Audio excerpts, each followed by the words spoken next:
Alright, as for our group, well, our shield bearers are low in number, but that we still got a few, as we got a new, whole new group of adventurers, mercenaries, and as we give a little intro, and since we mostly have new players and some that are out for this evening, do a quick introduction for all of ours, and then we'll just jump right into our latest series of adventures. We are doing the Tier 4 series for Season 8. Just do a little bit of house cleaning. So, as we start up, little introductions, let's start with Garrus. Alright. Garrus Belrick, he's a dwarf's dwarf. He is heavily armored. You see two warhammers at his side that he'll stroke fondly, for he is a very polyhammerous dwarf. He's got Whelm, he's got Skyfist. Together, they will unleash the Hammer Storm and do light construction work. With freedom and honor, his light hammers.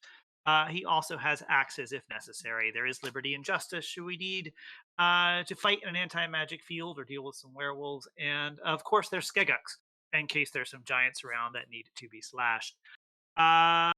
He is happy to see you all. Glad to be heading back into Undermountain again. And yeah, he is a level 20 Battlemaster. Alrighty. And we go that to Shankz and Skidmarkz. Shankz. Shankz is level 17, a Drakewarden Ranger. This is his hetero life buddy, Skidmarkz. And as you can see, Skidmarkz likes his beer. Mead, whatever kind of alcoholic beverage he can get his grubby mitts on. Turns out that he's not happy with me today because I snuck him a tankard of sobriety when he wasn't looking, and he's been sober and angry for a little while now. So I'm not sure whether or not he'll fly straight, but I guess we'll see. Of course. Alright. Going off there, let's Verden.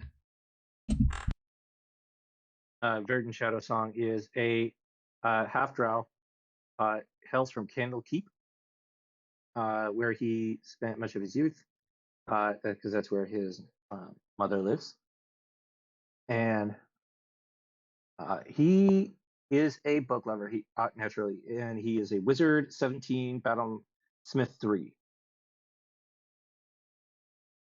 Nice. Does some tinkering on the side. And tell us about Samuel Jackson.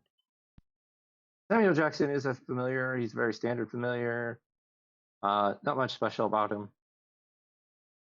Okay. All right, and currently last but never least, Taliesin. Just Taliesin. She's a goth queen named after the goth king.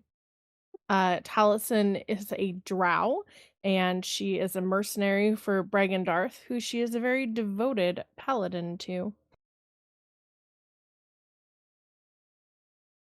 All right, cool. And to kind of switch things up, the group of you have been doing, because some of you had did some really good work for some of the noble families of Waterdeep, dealing with the Masked Lords. You all have been getting recent work together to assist with all kinds of matters that any of the Masked Lords have required. And as we start, you guys are finding yourselves in space, because you were given a brief of assisting one of the Masked Lords of Waterdeep, it was getting some maps of an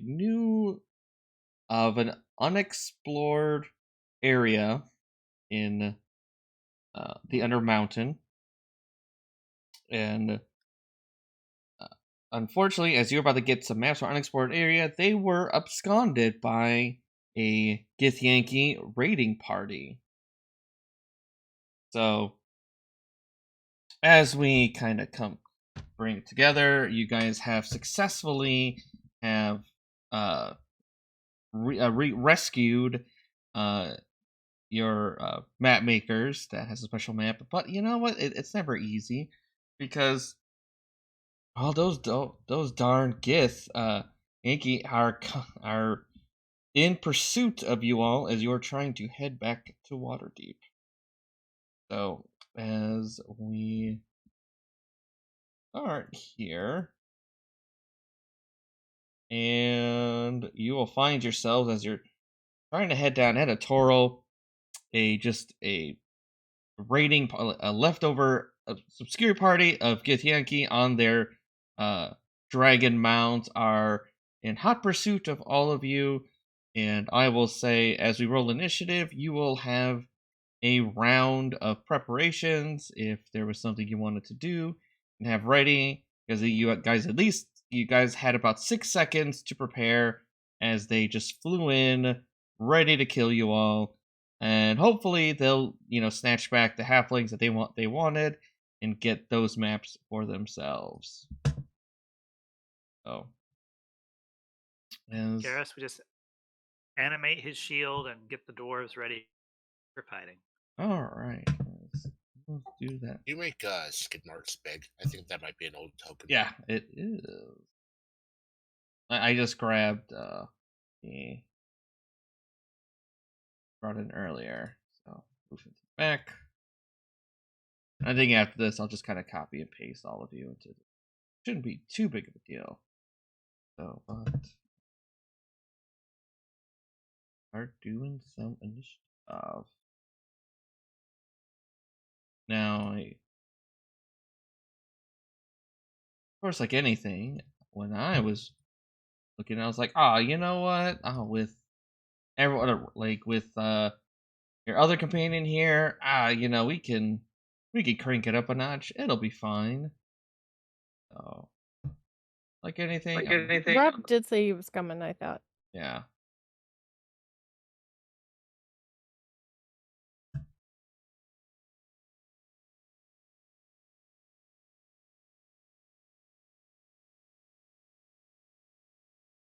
Do you want us to declare now what we're doing with our 6 seconds of prep, or wait until we get into initiative to do it? You could kind of say on your first round initiative what you prepped, your 6 seconds of prep, and then what that was on your turn. So that'll just be a little easier for me. Yeah. So that I can be prepared. Who would like bless?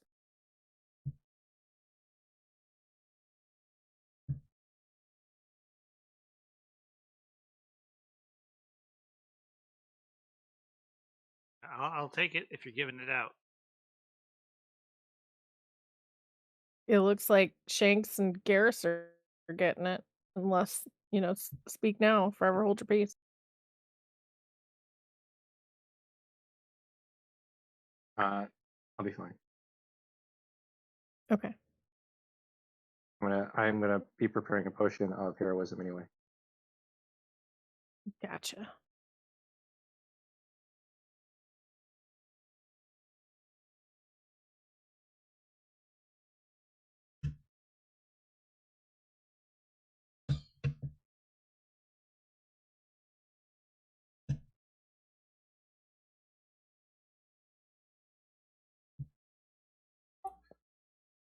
Hey, Garrus, you got any way to actually to fly?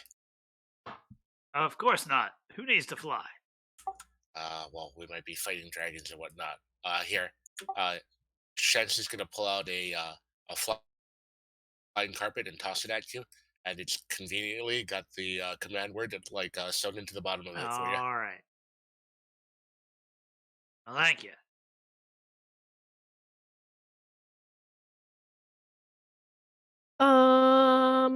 So I have this feature of being a paladin that says I'm always under the protection of the protection from evil and good spell.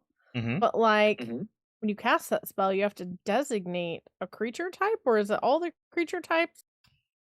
So I've done it as it's just up and everything. I think there were I never knew there was a difference until I saw spell scroll. So I'm assuming since I have the devotion paladin that if it's on, it's just on for all of it. So Yep. Okay. Yeah, because It I'm rereading it. You don't have to pick a type. It just is aberrations, celestials, elementals, phase, fiends, and undead have disadvantage to hit me. mm-hmm. So you're saying we have a full 6 seconds before combat? Yeah, you have a round before combat. Like they essentially that 6 seconds is them flying from farther away to at their current position. Okay. So before that, Potion of Heroism, Fizban's Platinum Shield. Okay. And then yep. All right, Brett. You start the party. All right. On my carpet flying, Samuel Jackson's going to take cover below. Sure.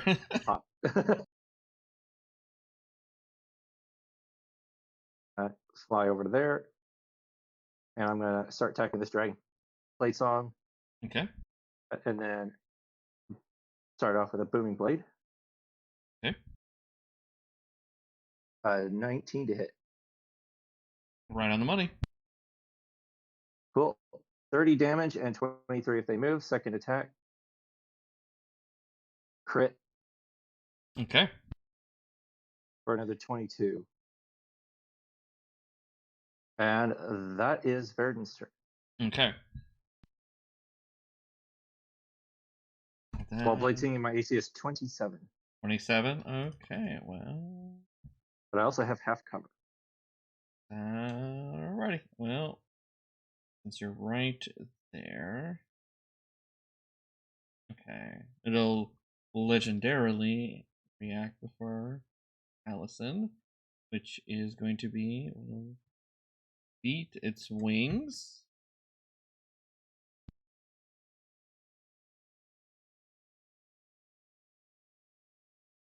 All right.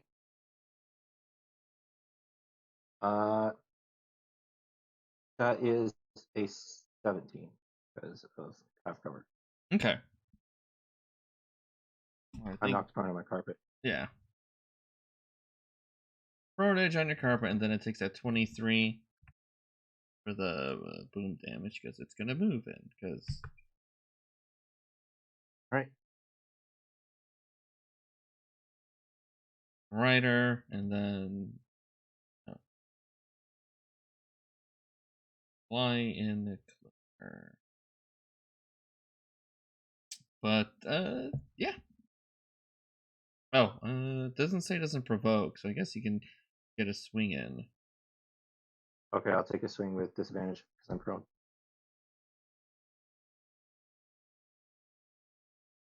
Uh, 24 to hit. It's like, oh no. Yeah. Okay. And I have Warcaster, so that's a booming. So he takes it. I don't think it stacks, so he still takes the 23.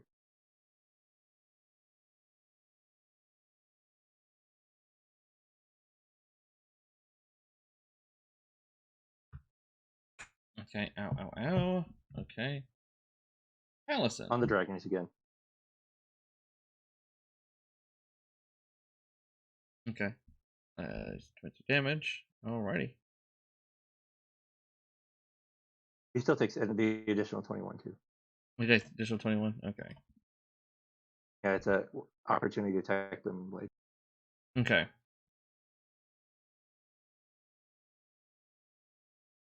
All right, Taliesin. All right. Well, I'm glad that guy flew over here to where I could walk up and whack him. In the 6 seconds of prep, I hit myself and Shankz and Garrus with #blessed. Alrighty. Oh, and then yes, that'll hit. checking to make sure I set this all up correctly. Looks good. Whack. Oh, and I'm attacking the rider, not the dragon. Okay. And whack him again. Oh, I wish I had advantage. So just the 18 on the second one.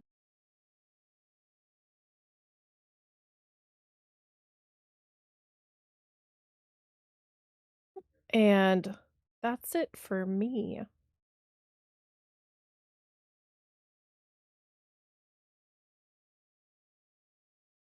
Okay. And then or the Gish goes. The commander will give you a greatsword rebuttal. Oh. Yeah, I think that might hit at 30. I think I can use my reaction to make it miss. Okay. Because I have the Gift of the Metallic Dragon, so I use my reaction to grant. I'm just reading this to make sure I'm using it right.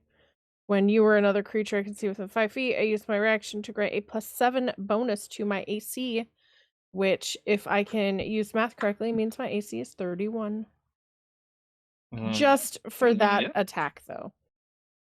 Yeah, I was going to say, like, at first I was thinking +6. You gotta be, +7. Okay. +7, because I have an Iron Stone of Mastery. That is pretty awesome spell. Cool. Then that was his thing. Oh, did you, were you doing anything else before I kind of butted in with the legendary? I don't know if you did. If you did. No, that I was done with my turn. Alrighty.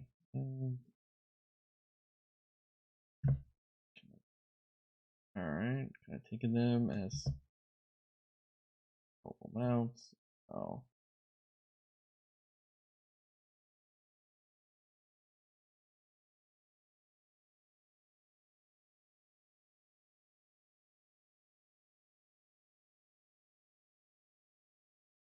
Down and the Gish will. It's coming in and will start going at it on Shankz. Rider to rider come. 21. I'll hit. Nope. Yes. And Hit. hits. Alright. I might as well use my reaction to resistance that, so I'll take half the damage on that. Alright, now the first attack and then the second one.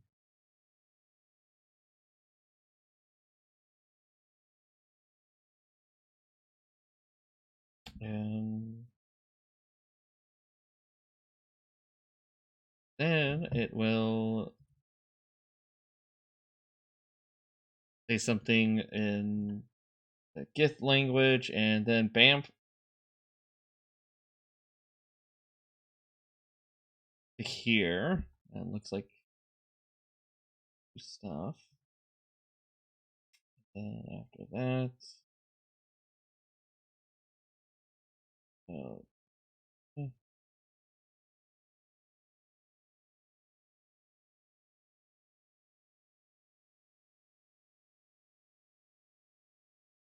right.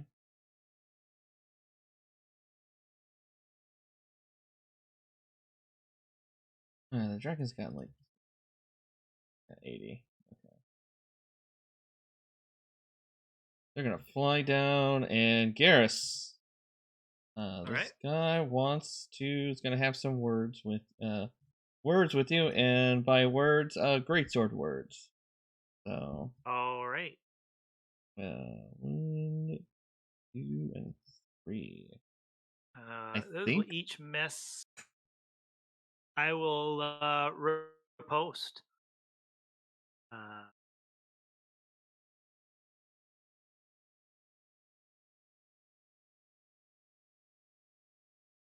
22 to hit for 25 bludgeoning. Okay. That will hit. Actually, I think. Oh no, that'll still hit with 22. Okay, yep. He will just take that.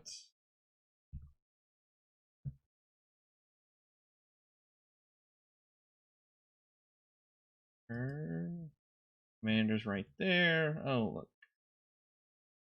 Get his legendaries back. So start swinging with that silvery greatsword. Attack Taliesin, because why not? 20. Well, because your AC is 31 right now, I believe. Those are 2 misses. Wagon's turn. My AC is only 31 for that one attack. Okay. Unless you're talking to someone else. No, Taliesin. Yep, it was for that. I was assuming it was like shield, so it'd be up for the round, but yeah, but it's just for that one attack. Yeah, so those will both hit. Alrighty. Alright. Because I'm assuming the Githyanki are humanoid. They're humanoid now.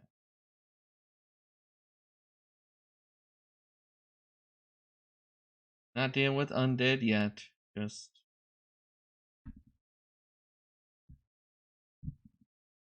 a bunch of humanoids coming in, wanting a piece. Don't like those adventurers, messing up, cramping their style. So. Well, ow. Very much ow. Alright. And take a quick pause. Rob, Richard, you with us? Okay.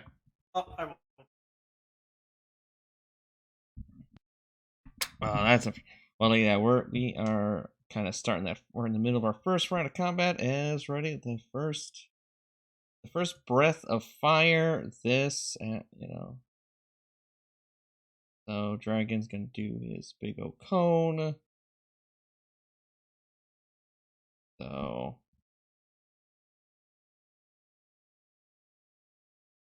let's see. Do we got? I got a cone. Spell token.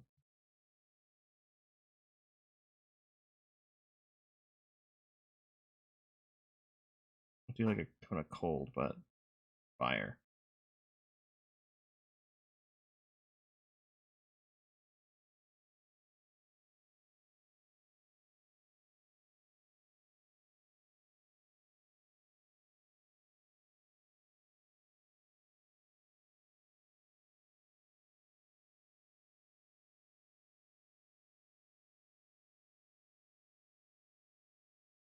Alright.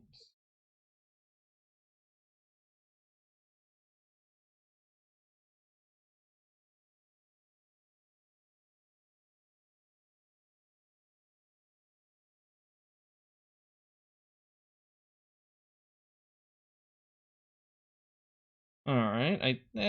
Maybe not necessarily, 60 foot, but it is close enough.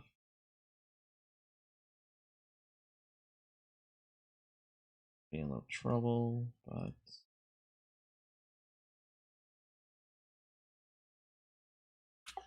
Great. Skidmarkz is immune and unresistant if that's fire. Yep, very much fire. Alright, so I'll take 34.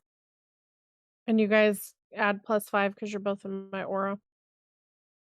Garrus has took a lot of fire, but not to be unexpected.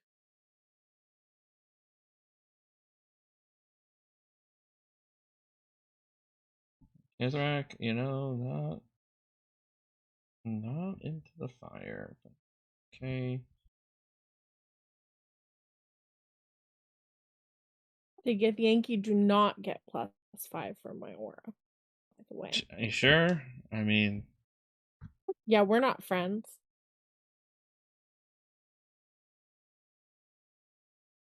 Although I think the aura was enough to get Shankz over the DC. Yeah, I quartered that damage. Thank you. You're welcome. I wish I could have helped Garrus more. Get a little hot in this armor.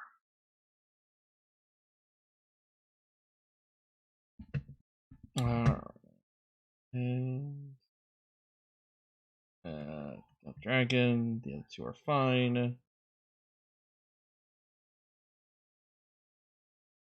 Okay.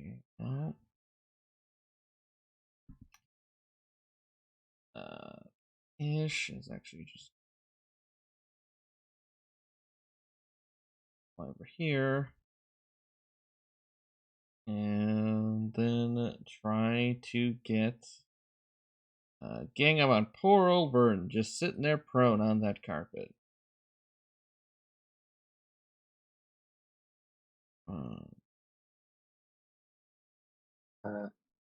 He has to attack normally because I am. No, wait. I'm not displaced because I did take damage normally. Still missing. Okay. Oh, it's normal because of this. Because I thought you were prone. I'm not displaced anymore. Yeah. Okay. So. Oh yeah, he had advantage. Oh, okay. But he still missed. Alrighty.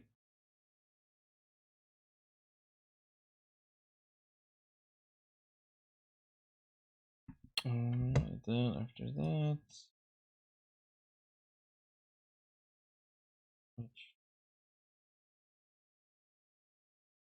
No, I want to have so many tokens.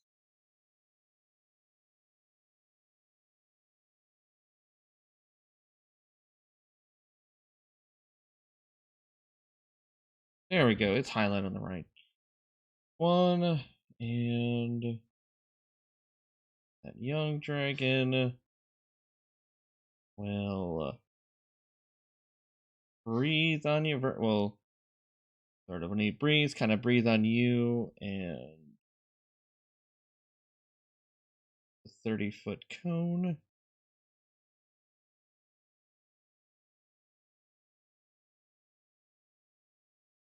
What is the pass? You pass, okay. And I take no damage. Alrighty.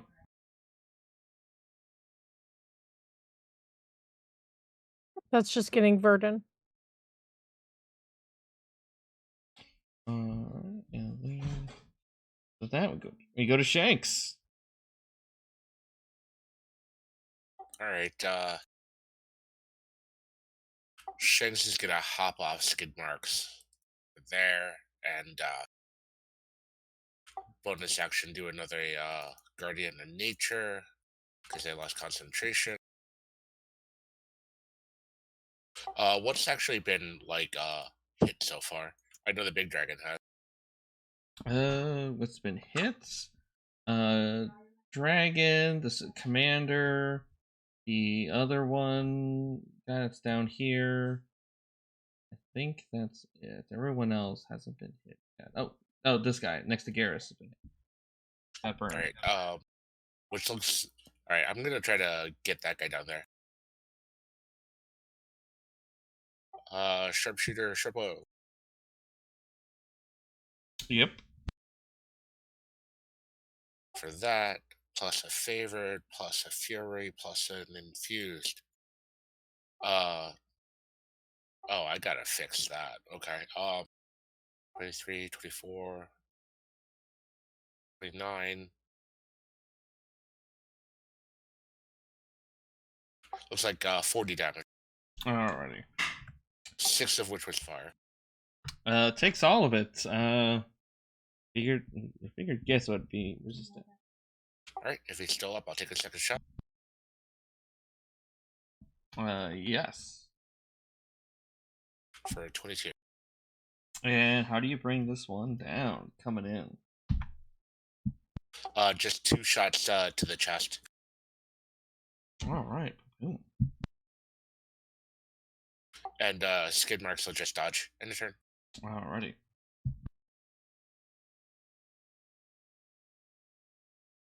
And crazy. The Shadowless Red Dragon is just going to just claw, and bite on Garrus. Alrighty.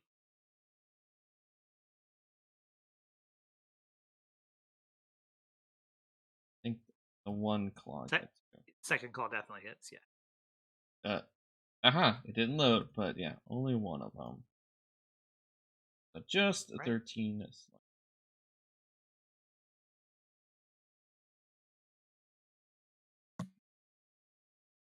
That's one.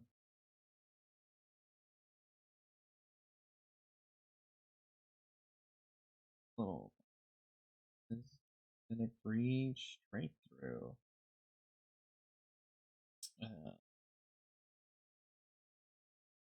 Just everybody is getting fire everywhere.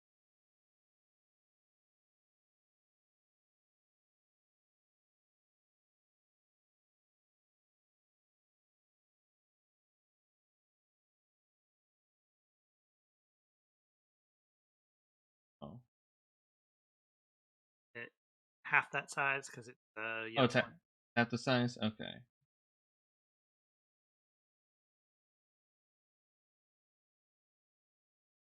You can still get Garrus. Mm-hmm. Not Taliesin with a cone because she's 5 away. Okay, yeah. So just Skidmarkz, Shankz, and Garrus. Well, really, it's just Shankz and Garrus. Yep.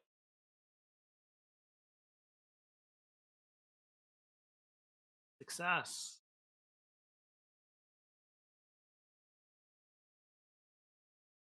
All right.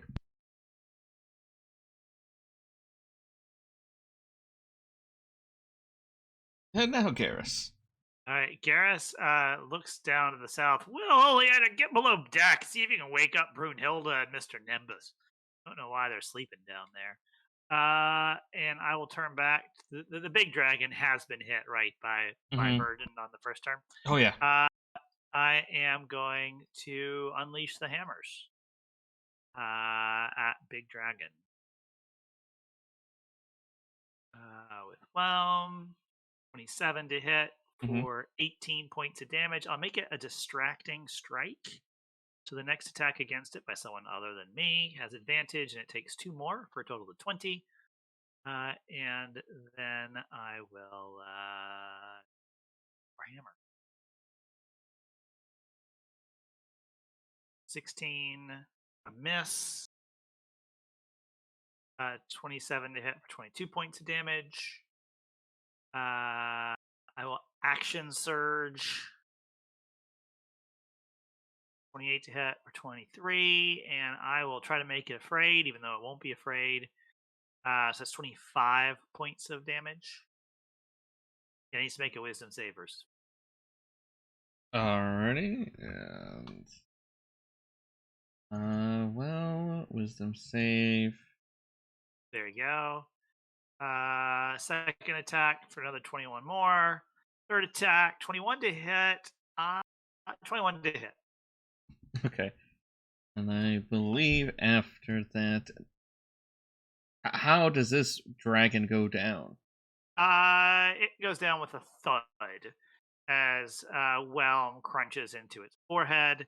Fourth attack and bonus action, Taliesin, strike down that commander and add 5 points of damage. Ooh, I get a free attack. Does it take my reaction, though? It does take your reaction. Oh, you've already used it. I saw that you already used it. Is it okay if I make the attack, Daniel? Because I did see the gift of the attack. Sure, that's fine. Okay. More just hit the one next to Taliesin.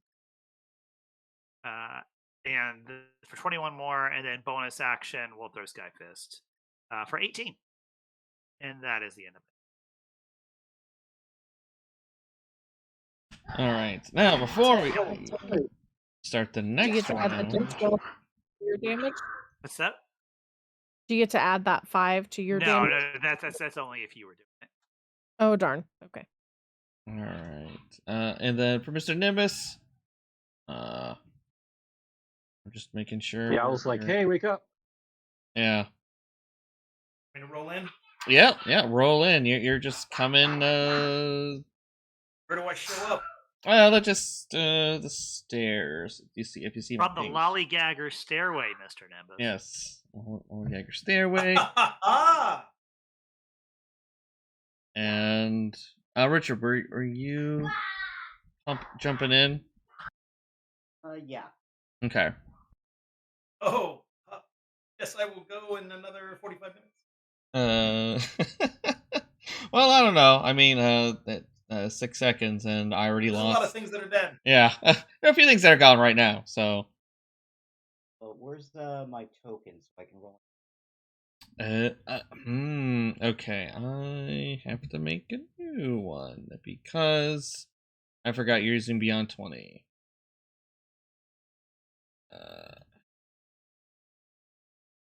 Frick.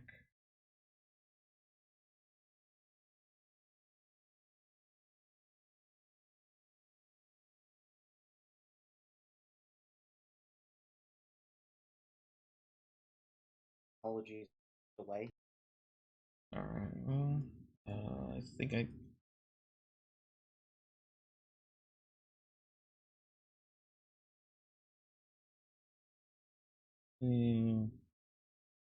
Okay, I did. Alright, I got a Brunilda on the. I think I. Not sure if I spelled it right, but hey, there's a token. I'll just.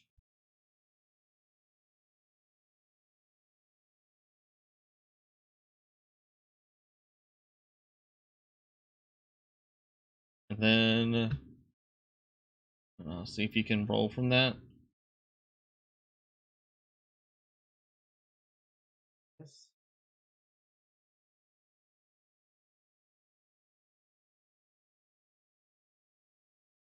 Alright, so that'll work. Kind of resort everything, and then it's coming, from below decks. But before that, Verden, there's people next to you. All right. Verden is going to steal and strike the 3 remaining dragons and this Githyanki and this Githyanki. Okay. So, starting with the dragons left to right. Yes. Did not roll an attack. Yeah, I was like the damage. Let me fix that real quick. Okay. This will be the attack roll. Oh, sure. Yeah. 21. Yep.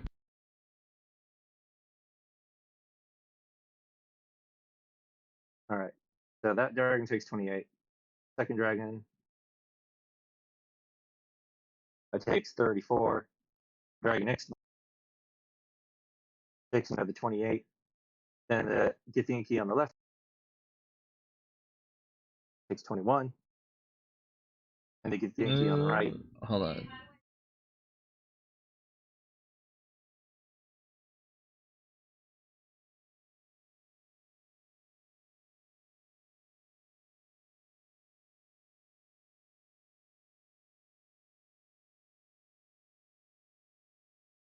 All right, let me check real quick. Let's see. That was a 21 to hit. Well, 20 on this. yeah, this guy, right? Oh, that one. 22 to hit for 21 here. Okay, and 21 to hit for 35 here. Okay, so for the 22, oh no, that would have hit anyway. So 1. Okay, and the commander 21 to get him. This one will parry because it does have a +5. Okay. And then I am going to teleport there. And bonus action, try and telekinetically shove this guy off the dragon. Okay. Using 19 strength save. Alright.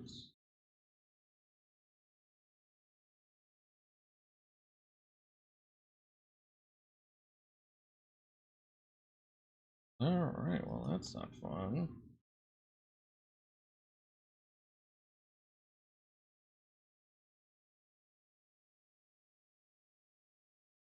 That's my trick. Alrighty.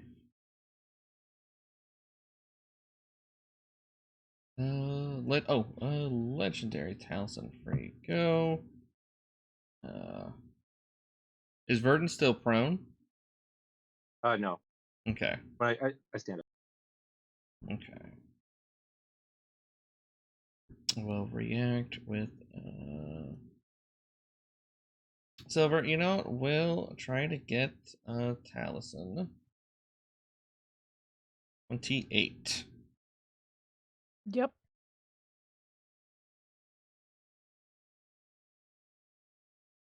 Psychic, and then it's your turn. Yeah, I'm gonna kill that thing. Hit it with the Holy Avenger. I'm gonna do some damage, and then I'm also gonna drop some smite in this because, like, I'm super mad. I will do like a third level. Oh no, a second level smite for 3d8. Yeah. Another 15 on the first attack. And I'm gonna whack him again. Yes. And I'm gonna check my spell slots before I commit to this smite.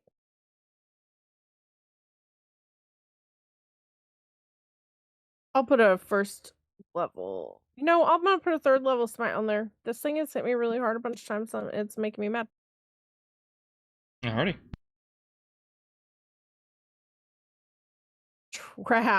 Trash roll. Oh, I hate everything. End of turn. Alrighty. And then he gets to go.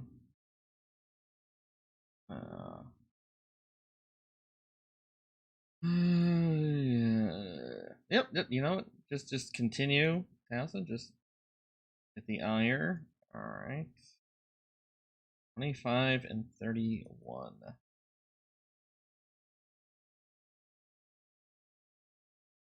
Did you want to react to the 25 or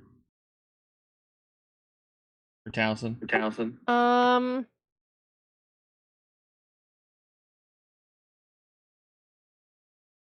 No, I'm gonna have to do major healing after this fight anyway, and I only have so many uses of that per day. Sure.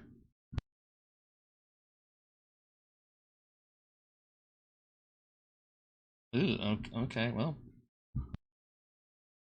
I may regret that, but oh well. I mean, there's you get a little whiff of danger before everything settles. All right.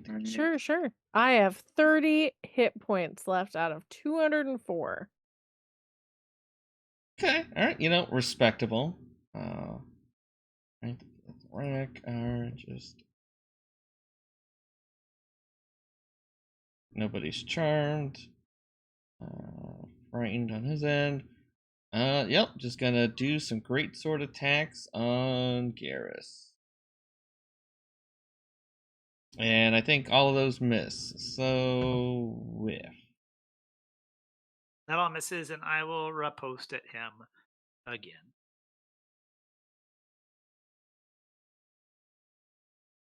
Oof, and another critical miss.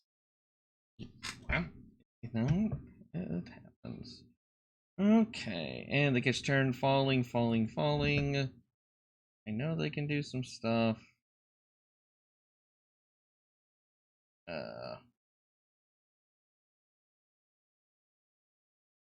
Yeah, it's like so you hear a bamf and then comes slamming to the door. I'll say prone. Well, they'll get up from prone. Is the case that was falling? That was their that's their action. And actually, knowing how careless they've been going, he's gonna bamf like right down there and get up.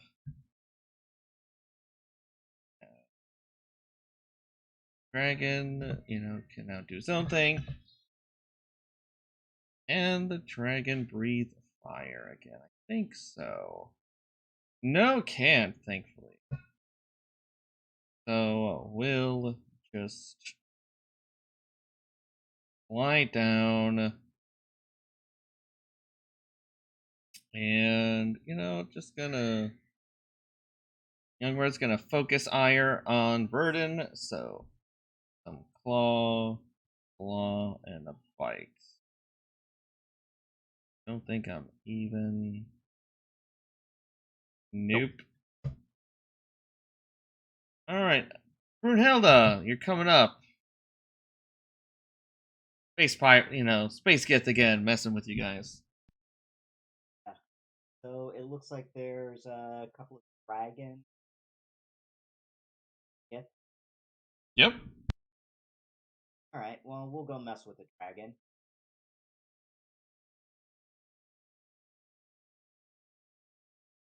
We'll take on this dragon. Dragons.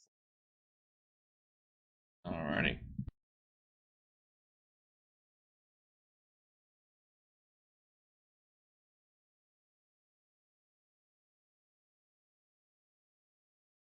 There's a 28 hit. Yes.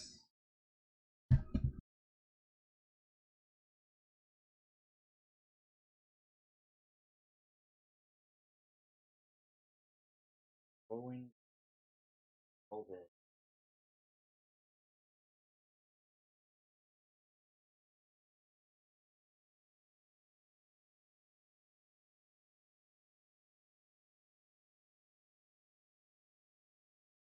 So 50? No, 55? 55 for the first attack. Second attack. Yeah.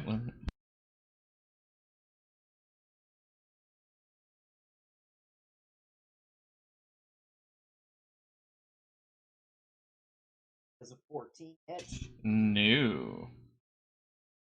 Alright, end turn. Alright.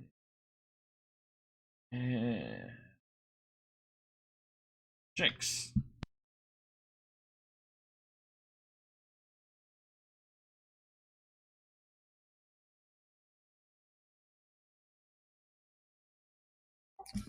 Alright, let's see.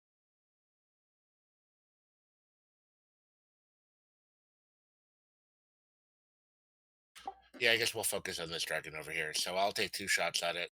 Advantage sharpshooter. Alrighty. Ooh, how's that? 18 on that one? 18 just hits. Alright. So this, plus this, plus this, and that.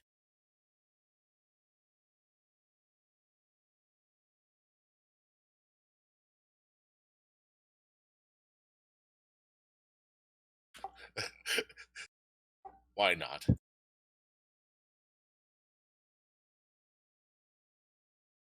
And if it's still up, Skidmarkz is going to try to take a bite out of it. Yeah, definitely.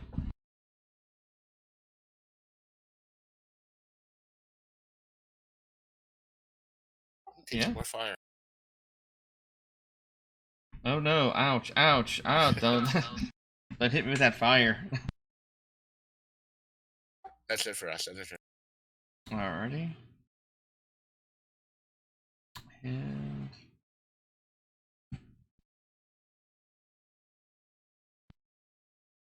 alright. Well, that pesky dragon that has not breathed yet will, it's gonna breathe out. It's gonna hurt everybody. So...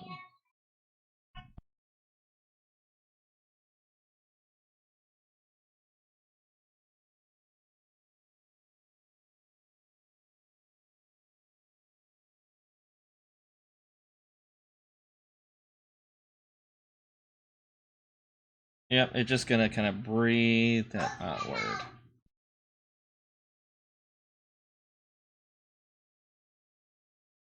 Okay.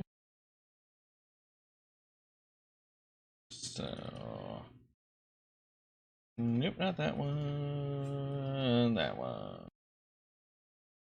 Oh.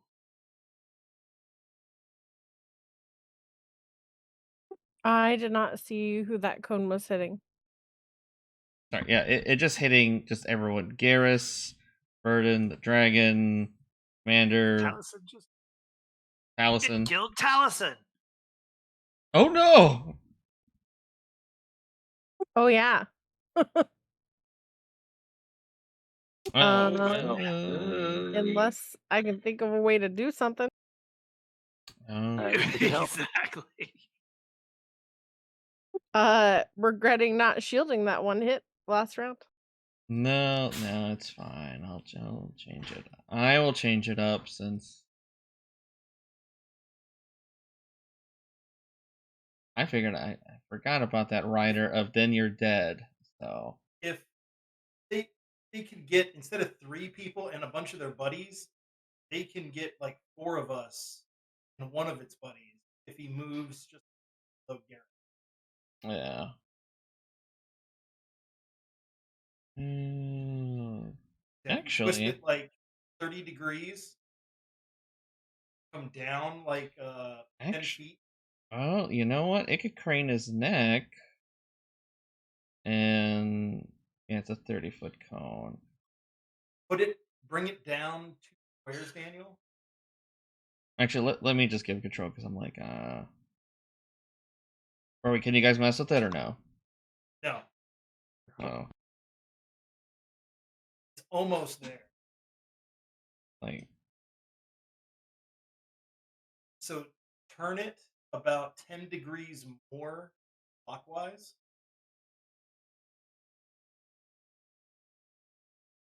I don't think. I'm not sure why Rob is helping him, but you know. Well, it's I know either. exactly why.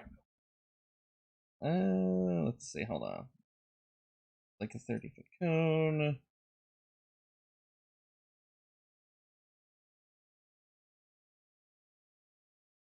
Yeah, you know what? That'll work because. Oh no! Yeah, it's got.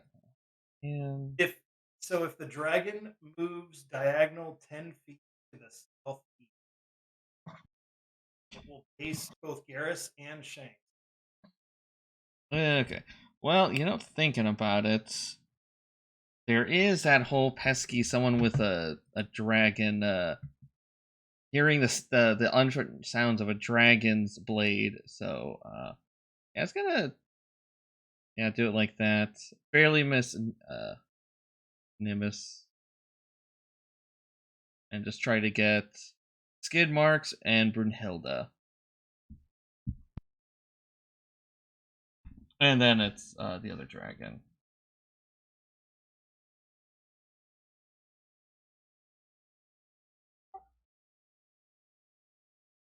I'll use one of my reflective resistance for that too, so I'll quarter the damage for Skidmarkz. Okay.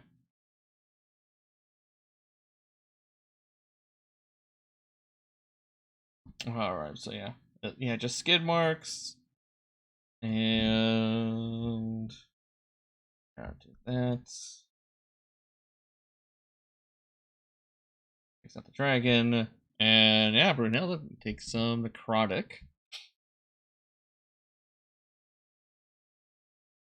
And then, it's Mr. Nimbus' turn. Ha ha ha! He did not take my. But yes, Mr. Nimbus will say, "Oh, this is not good at all." And will look, and he will begin casting a spell. Mm-hmm. Will do so. You know what? Going to do it subtly. So he'll just kind of look over in this dragon's general direction. Mm-hmm. And cast subtly chain lightning. And Okay. we'll go ahead and ask Deep Shashalis, who is the elven goddess of the sea, to empower it and make it just 80 points of damage. Okay. All 4 of those individuals up there. Okay. Here for the dexterity save. lightning. Disregard Okay. the damage, though. That was a really awesome roll. That is a good roll. That's a great roll. Oh, but what am I talking? I would actually fly up here.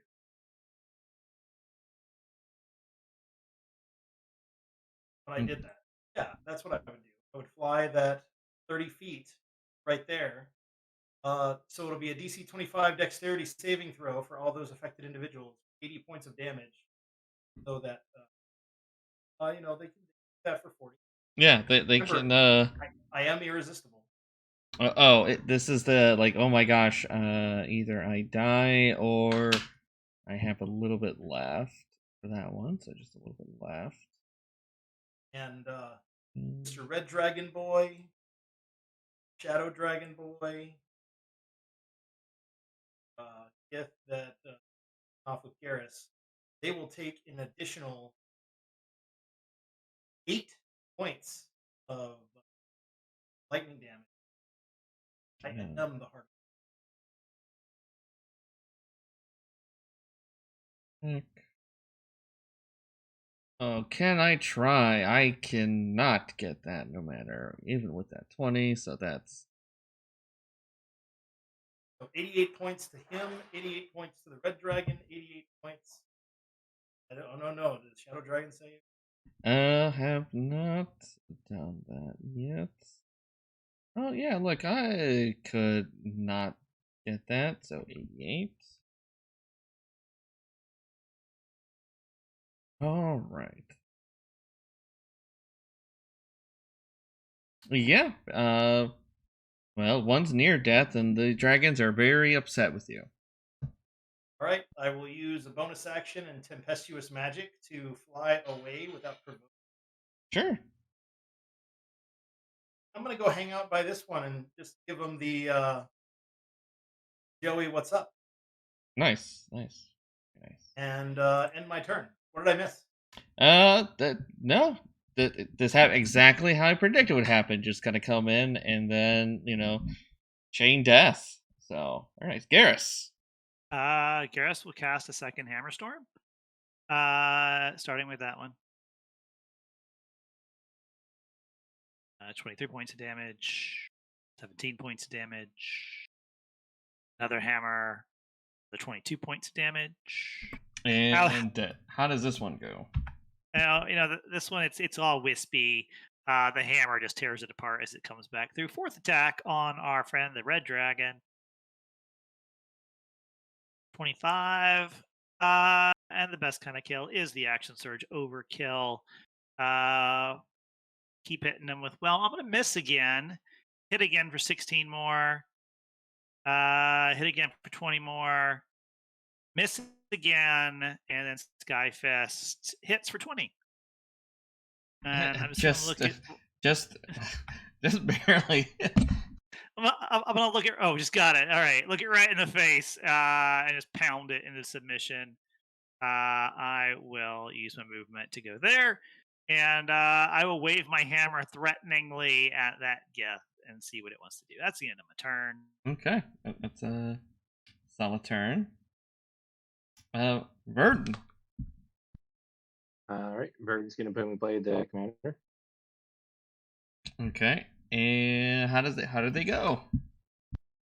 They get a blasted back. And then second attack on this. Alrighty.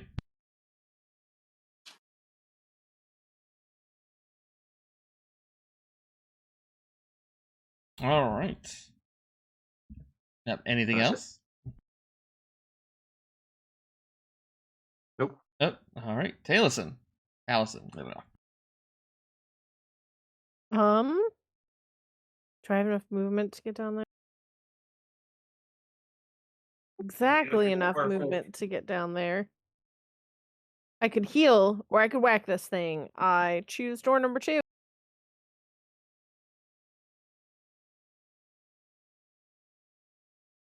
All right. Yes. And I'll put a first level smite into that last one. And I will roll better than I did last term with the third level smite. I hate everything. And hey, you know what? This kid has not done a lot of good cardio lately, and oh no, clutches his heart, and just fire rating party gone in the midst of 12 seconds, 24 seconds. And the two halflings that shopkeepers that you rescued are so grateful, and will say, when you get back, they will get you those maps that you needed for those mass lords for Waterdeep. That they we'll have were. a festival. What's up? And we'll have a festival. They will say sure. They will. They can do a little festival at their little shop. It's a map shop, so they'll have to get some drinks, but appreciate you guys being there, rescuing them, and those gifts. They wanted those maps they had for. I don't know. It says something about there was some more excursions they need to do, and they needed his maps. They needed their maps under mount. Not sure why, but hey. So, and you guys will able to get a long rest by the time you go and deliver the maps. So, actually, let me bunch you all up for right now.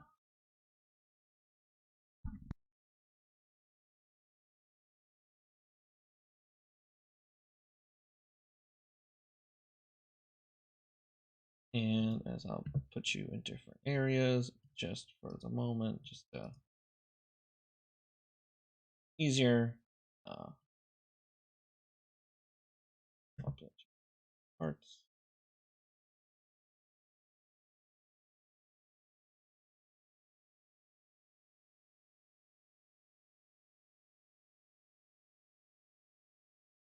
Hopefully you guys populated onto this map. You didn't? Okay. Well, I still see. Oh, there it goes. Oh no, I tried to copy and paste your characters into maps, but the copy and paste did not work out. So I'm just gonna have to do that again. But yes, a long rest later. A long rest, yay! Yes, a long rest later. You are delivering those very important maps.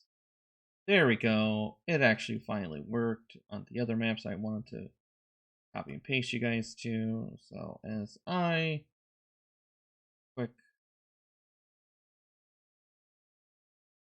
bring you to the tavern where you are meeting with your guys's contact.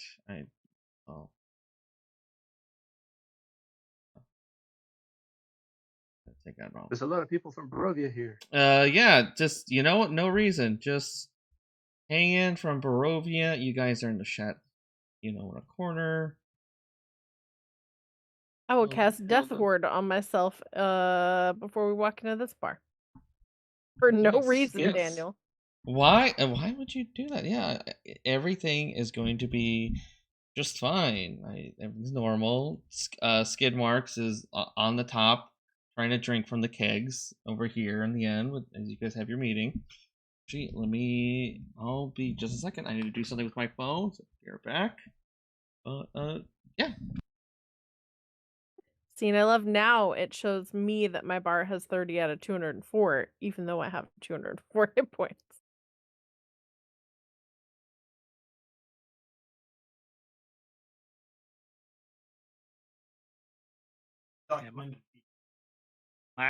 Mine's doing the same. Mine was updating on the other map, but it is not updating on this one. Drinks are on me. All right. As you are going into this fine establishment to meet your employers,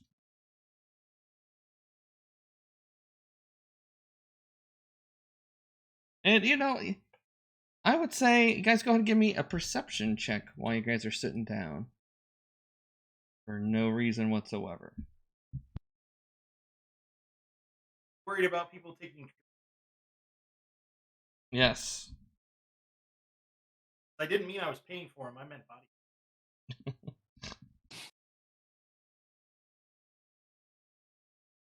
So, okay. So as a group, most of you notice that as you're coming into this bar, it is called I believe it's called the Tempted Paladin is the bar name in your contact. Hey. And What town are we in? Waterdeep. Back home. Are we in Waterdeep or are we in? Oh, you know what? I want to say, I think you guys are in Waterdeep. Might be in Skullport. I'm not I sure. thought the Tempted Paladin was. It might be. If it's in Skullport, then yeah.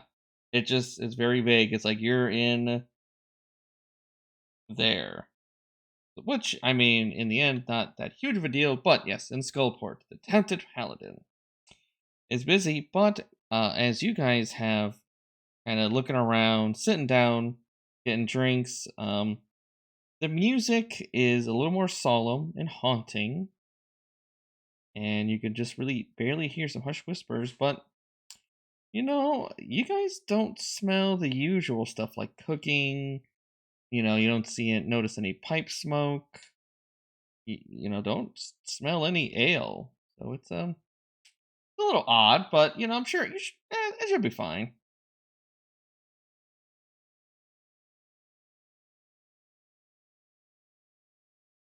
So as you meet your contact, this kind of older gentleman, does he look like somebody? Could be. Look familiar, maybe not. Just a well-dressed fellow. And we'll say, it's I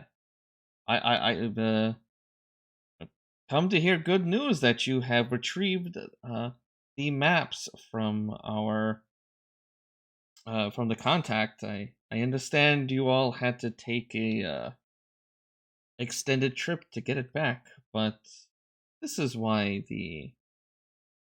my employers, hire the best, so to help deal with any last minute changes. But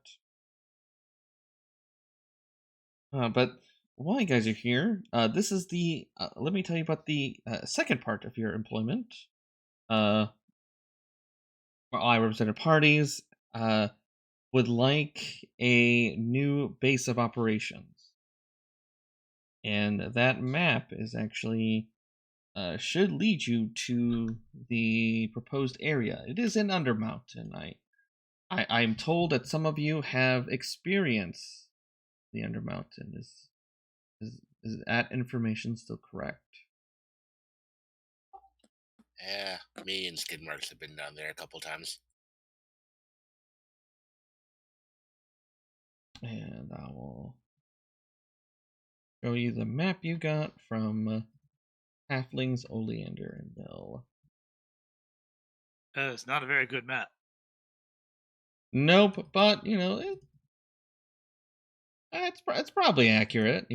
Probably, maybe, hopefully. Well, you're hired for it, so well enough.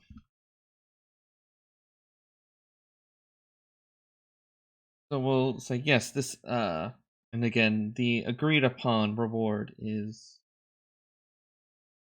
100,000, but of course split amongst all of you. But yes, once you take this map, you will. There is to access this area of the Undermountain. There is a gate. It is actually downstairs of this very establishment, and my understanding to open this gate, and we'll kind of slide this kind of murky, slender vial filled with murky red liquid. Like if you pour this into the gate, I understand that is how you activate it. Once you go in there, I believe this will lead you into a portion of the hold of the Shadow Dusk hold. I understand it is a was a reputable family, infamous family, to my knowledge, but at this point, they seek you all to go in there and clear the area completely of anything that's in there, anything of special note, of course, any treasure and wards you get to keep. But we wish that place to be cleared out of anything that's in there. Which, of course, thankfully for you all, that's going to be hostile. And, of course, if there's anything other you can free and rescue, that is up to your purview. Although you will not be paid extra for rescuing these people, my employers simply want you to clear this area out completely.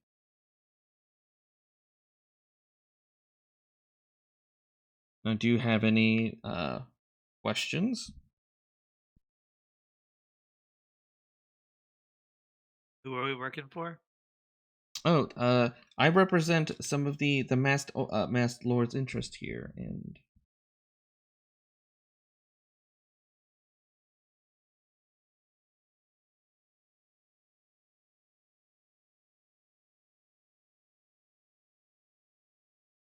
it's like if you have no other pressing matters, you will kind of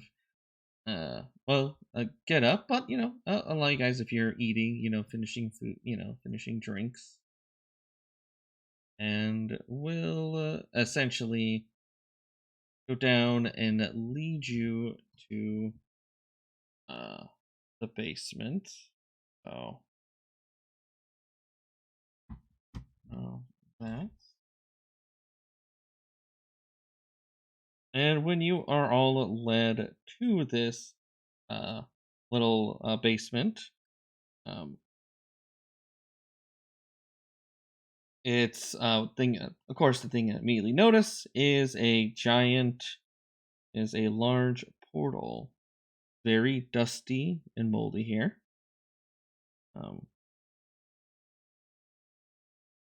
And about this gate, I don't know, just it's had some white pillars, 5 and 3 feet apart. The pillars have been carved for this portal, this gate room, seem to resemble index fingers, including complete with claw-like fingernails curved toward each other. And then as your contact, he will hand you the bosses, will tell you where to pour it. And then we'll assume you got one of you will pour the potion where they ask you to pour it onto the gate.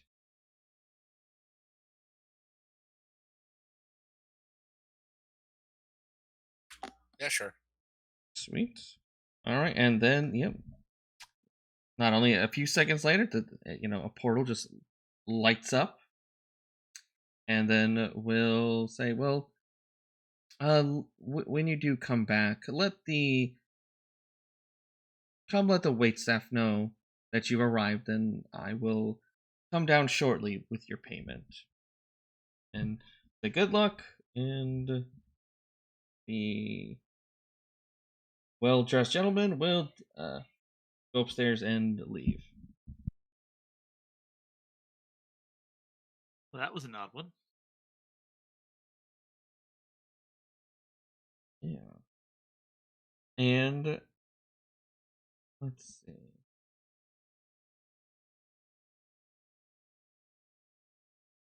I'm gonna roll a d6 for absolutely no reason. And I'm gonna ask Taliesin, could you just roll a d4 for me, please?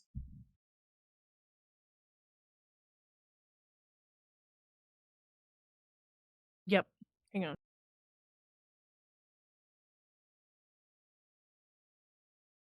All 3. right. All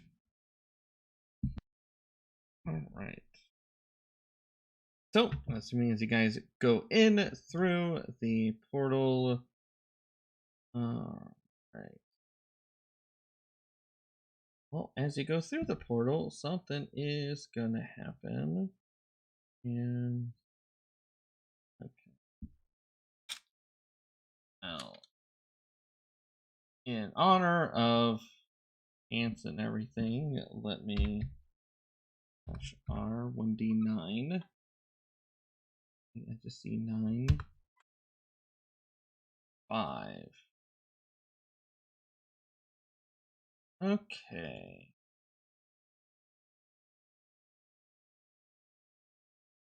Taliesin, as you all sort of go through the portal, I need you to make a dexterity saving throw.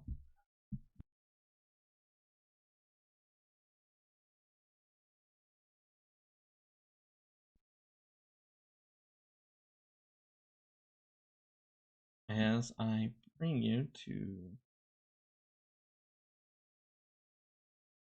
actually... It's Taliesin, right? Yep, just Taliesin. But it feels like it should explode. It explodes outward, but thankfully, whatever happens, everyone else seems to be okay. As teleport, it's like this ball of fire just blows out kind of from you, but it only affects you as... So 29, so you will only get half of this fire damage of 10d10. Damn. Yeah, actually, how they said, like, oh, just do even or odd, or her boon or bane. I'm like, okay. And, oh. Alright, so actually, hey, it wasn't a really weird effector thing. But, still not great. Coming in here, and everything just explodes. But... So I take half of 58? Yes. Let me make sure it's not a half or all. Yeah, half as much on a successful save. Alright. Ow. Well, first thing about this, where you teleport to, it's a circular foyer, 50 feet in diameter, 40 foot high. It's a dome ceiling. Just some columns stand in this wide circle around the gate that you were coming from. There is a flickering blue light. I'm going to use 29 points of lay on hands to get back to full health. Okay. And so there are some lifelike statues. Each of a woman stands between each column. It looks like these are this picture of the same woman, but each of these statues, it's the same one, but they look a little different. It almost depicts like this change into this horrific mutations, multiple mouths, shoulders, extra arms, and there are some markings in a language that's a strange language. I don't think anyone has Qualith.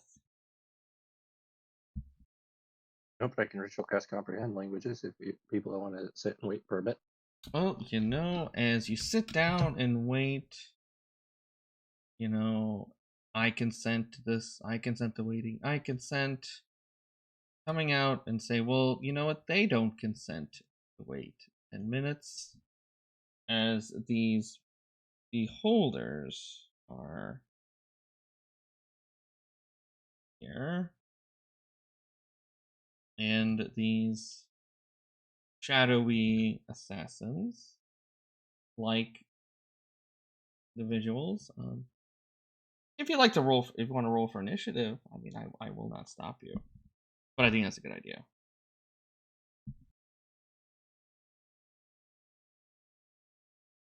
Gosh, Gary.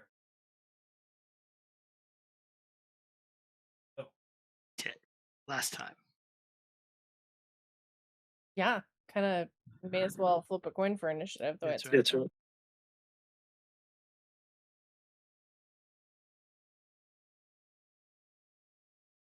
All right.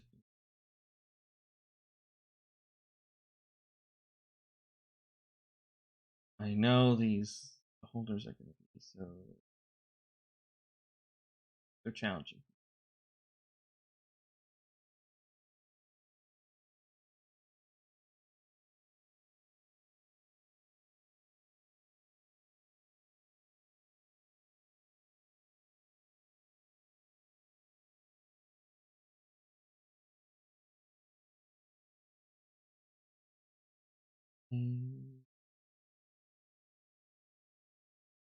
Oh, okay. I am first. That's the one that's first. Okay, we'll just sort of, it's gonna fly in and go after Mr. Nimbus because why not? There. Oh yeah, there is a flickering blue light. I guess. Oh, it's bright blue light, so can't hide. But hey, it's not sunlight, so we'll just start swinging on. I will shield the first. Alrighty. And that's all it does. And there's Garrus. All right. Lots of shadowy creatures with nasty looking attacks. I will Garrus will throw to that one first. Bonus action activate his shield. So he does have Sky Fist out as well. So 21 points of magical bludgeoning. I'm not blessed. So 21 again to hit for 19 more. Mm-hmm. Third attack, another 21 to hit for 22 more. And fourth attack for 17 more. And how does this shadow dissipate?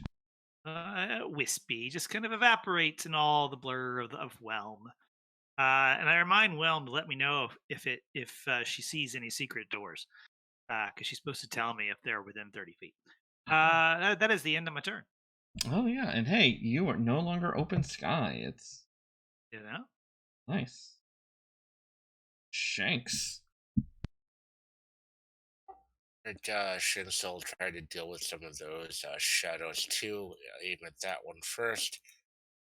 Sharpshooter. Turn off the plus. But yeah, that'll hit. 20 will hit.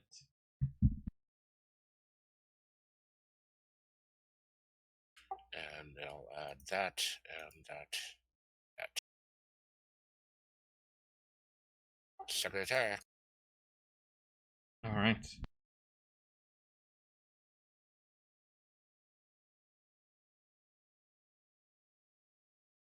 All right. And I'll tell Skidmarkz to head up there and deal with that. Looks like a eye tyrant or something. And Skidmarkz is gonna try to bite it. Sure.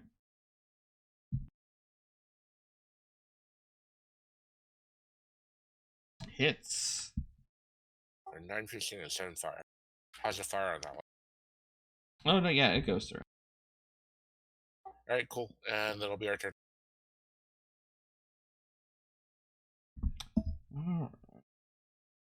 Brunilda.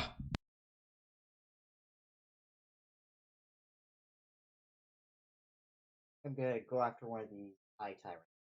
Now this looks obvious. Yes. I would know not backward. We're just gonna bar great. Yeah, that this module, this area seems perfect for one person and not perfect for the other person.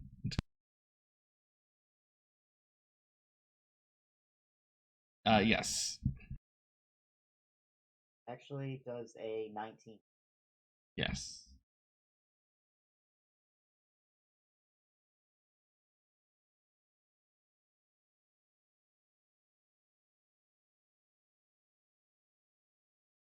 Uh, 47, some of it radiant. Well, Doesn't especially dislike Radiant, but yeah, took all of that, and yes. Second attack, 27 to hit Mm-hmm.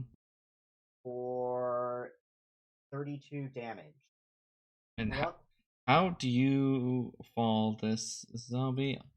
I could try to do. I can't do a fortitude because that's impossible to We'll make. just whack it with the broadside of the greatsword and have it fly into the side of the room. Now, and we'll just end turn while I talk to my. Sure. Taliesin. All right. I'm gonna go after the zombie beholder because Mhm. those seem the nastiest. I'm gonna hit it with Holy Avenger that will do extra damage on it. Mm-hmm. Mm-hmm. And I think I'm also gonna third level smite on this one. So Yeah. then the third level smite will do 5d8. I'm really bad at smite math. Is that right? 5d8 damage? Yeah. Then add your, I think 3d10. I think is it for. It's 2d10 for the Holy Avenger. Oh, okay. So 53 damage on the first attack. Yes. And I will whack it again. Let's see. I did a third level smite that time. Mm-hmm. I will do hang on, the extra 2d10. And I think this time I will just do a second level smite, which should be 48. So 48 damage on the second attack. Did I do all my math correct? Did I miss any math, Rob? 46. No, I think you got it. Well, how do you finish off the zombie? Because with the light of my faction, Bregen Darth, that I'm very devoted to as Paladin. Cool. And would you look at that? Those zombie beholders are super dead. Oh no. Anything else?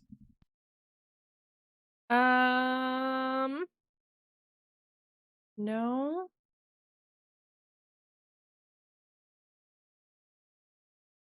All right, cool. Wait. Sure. I can do a bonus action. Sure. I'm gonna cast a spell. Do you care if I figure that out and then put it in the chat in a second? Sure, as long as it's not like yeah, it's fine. Well, then we'll just go to Verden. Or no, never mind. I'm not gonna do anything this turn. I can't drag it. Okay. You said he can't drag it? I cannot drag it. Okay. Yeah. I'm just gonna get the shadows as much as I can. That'll work. Okay. Let's see. I'm gonna cast it from my staff.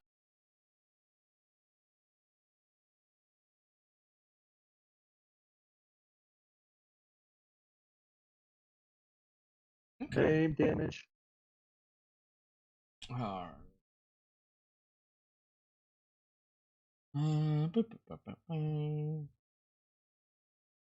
Oh, okay, that'll work. Dexterity saving throw. 4. They all fail. Unless they have legendary resistance. You know, I feel like you should put them on there, but nope. They will take all that fire. Oh.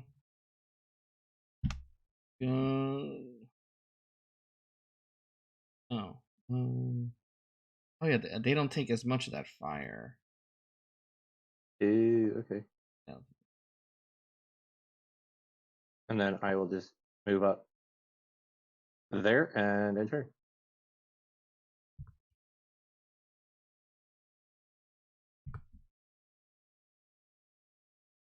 Okay. Well, look at you putting there. What's Verden's AC now? Is it still 21 or are you? But I Blade Song. I think I was muted for when I said that though. 27. So the crit's gonna hit me no matter what. Yeah. Okay.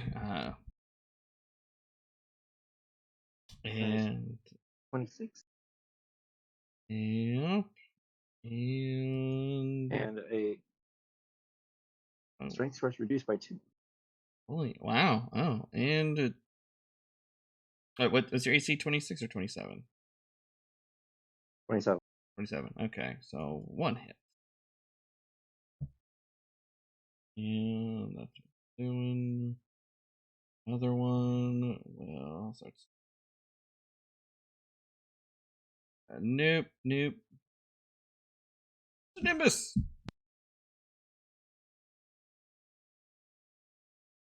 Right. Aha, Mr. Nimbus. We'll start out with a bonus action. And we will attempt to pull the Shadow Demon right here. Oh. You know what? Actually, yeah, we'll do that. Just go to here. And we will hold out the Gem of Storms. Release a lightning bolt directly down there. Okay. Just those 2 in the line. Okay. And you know what? We are unhappy. We are unhappy and we'll spend 1 sorcery point in order to reroll both 3s, the 1, which is actually a 2, and the 2. Okay. 5. And they try to tell you that your lightning won't do as much, but oh man, you got that irresistible lightning. Oh, I will do an additional, let's see, that will be an additional 4 points of damage. So 29 is irresistible. Well, they'll still take 14. And the gentleman here and the gentleman here will take an additional 8. Because they're in the heart of the storm. I will then use a bonus action to tempestuous magic away. End of turn. Alrighty.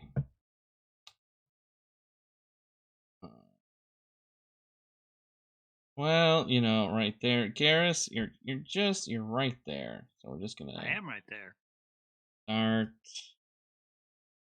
I think the 26 will get you. 26 will hit. I'm slightly less of a dwarf than I used to be.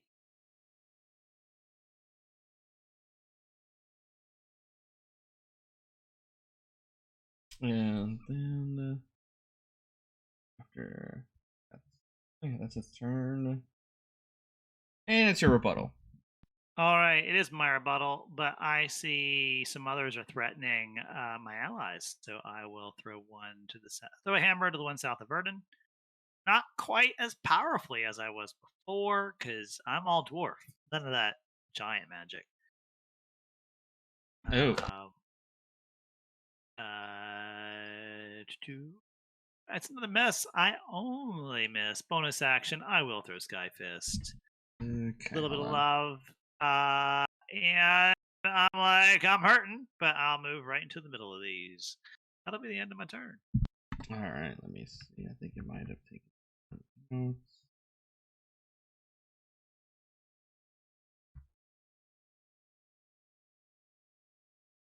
Yes. Okay. So after the 3rd hit, that would have. So I guess we're the bonus action, whichever one. I guess. Would be the one over here to the right. Okay, that one. Okay. That's it. All right. Solid.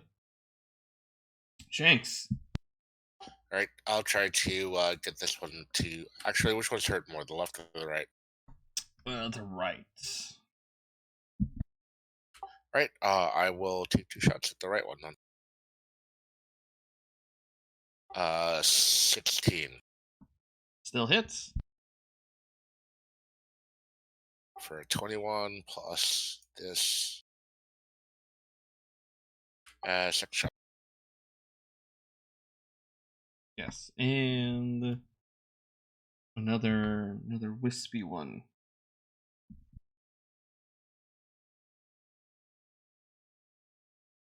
And I'll tell Skidmarkz to go fight the other one. So Skidmarkz will come up and try to bite. Yes. For that, and I'll end it right here. Doesn't do as much fire. That's okay. Oh, anything else? Nope, end it turn. All right, Brunilda.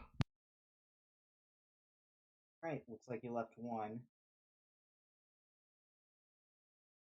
dead.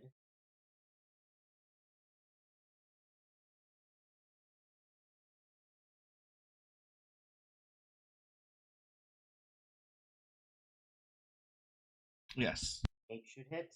Mm-hmm. 44 damage. Fill up. How do you dispatch it?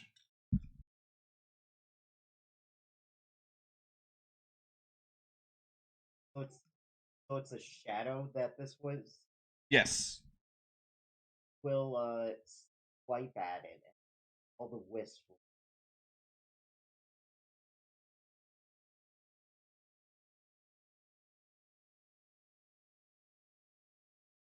All right. Well, after that, thankfully, this room is clear, and yes, got a few more. 9 minutes and 50. 9 minutes and 30 seconds later, a comprehend languages can go off. Okay. Yes, it is Qualith. The translation is statues is of a woman named Berlane Shadow Dusk. And there is other writings in Qualith, but these poems are, I guess a word to describe them, are insane. But it looks like it was written by her cousin Andress, describing how the stars made Berlane unspeakably beautiful.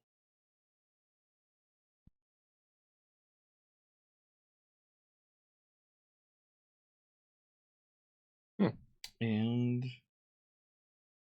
Oh, it's a love letter. Isn't that nice? yeah, to their by her cousin. So yeah, I Wait, guess what? yeah, it's a cousin. Yeah, written by her cousin Andress. It's that kind of royal family, or just family. I mean, I guess they're Game of Thrones fans. Yeah, just it's okay. I just want to see. Cast will be a hallway. Okay, let's see. Do you guys see? Kind of making sure. I don't see anything blocking your vision over here, right? You can see past down here. Yep. Okay. That won't lead you further along. Well, so about 30 feet from you guys, you see a wall of fire. Oh, where's a helpful little token right here, and this wall of fire is kind of giving off a light Oh, well, it kind of illuminates the hallway as well as, hey, there's a wall of fire between you guys and the rest of this place.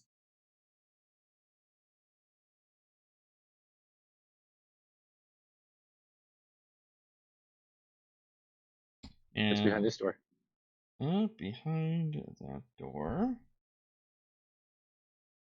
Well, thankfully, it is not locked. Let's see. Can you look in there? Yep.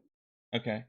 Thankfully, as you're looking in there, it's a smaller room. There was furniture and shredded tapestries. It looks like it'd be a nice little resting room. But you know what? Everything's all broken. So, if only you guys had time, you could fix those chairs. It could be like a proper sitting room for you guys. Mr. Nimbus, can you get rid of that fire? I didn't see you do anything, but magic seemed to appear earlier. Yes, hold 1 second. Let me see if I can ask for Deep Shishavis's guidance.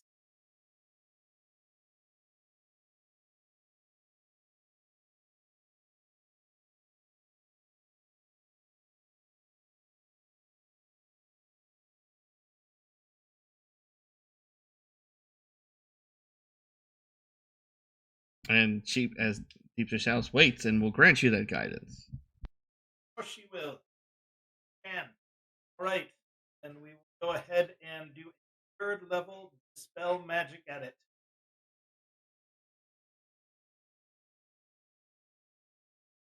Do I need to roll? Yes. Yes, you would. All right. Comes the charisma with a guidance. That is a 21. Well, hey, not only does that fire go down, you start looking around and there are no scorch marks. If you didn't know any better, I'd say maybe that could have been an illusory wall of fire.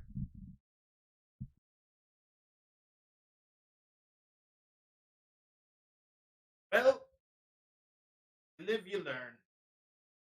Okay, and 18's my highest passive perception. Oh, So, Good. We should have Whelm looking for. And right, actually, it might be Whelm.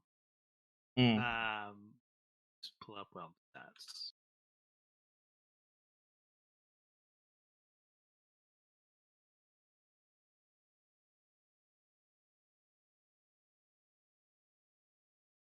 Well, might be the smartest one in the party, except for Verden.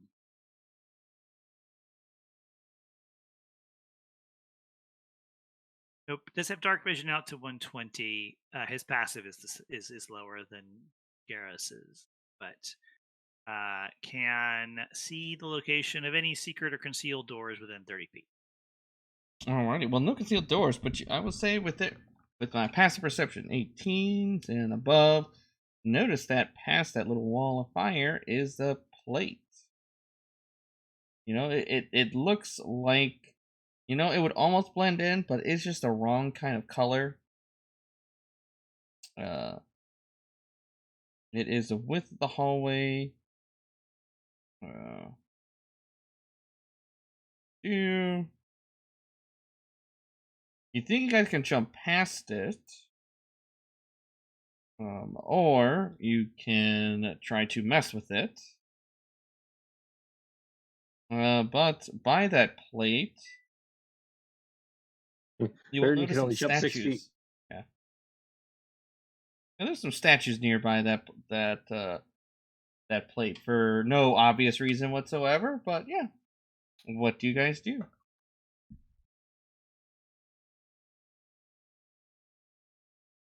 I mean, I think we're gonna avoid it, right? Yeah, you can. As long as you can, make it 3. You guys think to your heads, as long as you can get past like 3 feet past it, it should be fine. Verden's gonna misty step because he lost some jumping distance. Don't you have a carpet of flying? Oh yeah, I do. Never mind. I was gonna say anyone who can't jump that far maybe gets on the carpet for a second. Yes, we avoid the trap.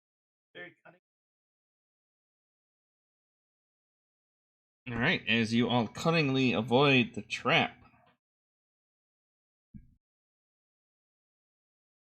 you should be led into this other area, this new room. You know, room that needs, probably some redecorations.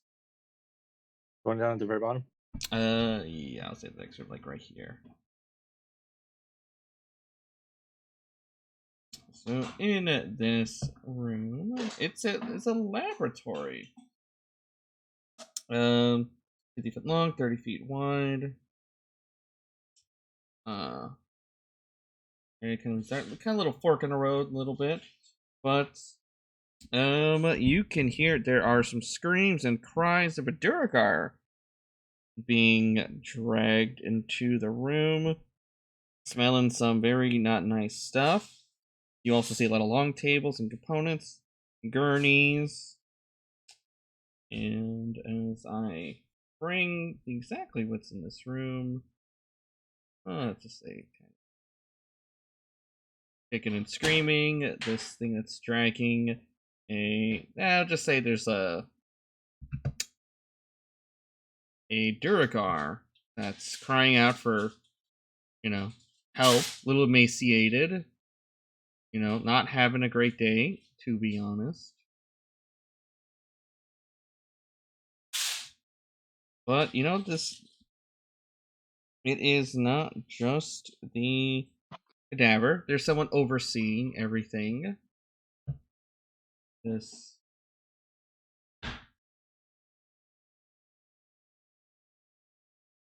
bring them over. Come on. Bring it right there.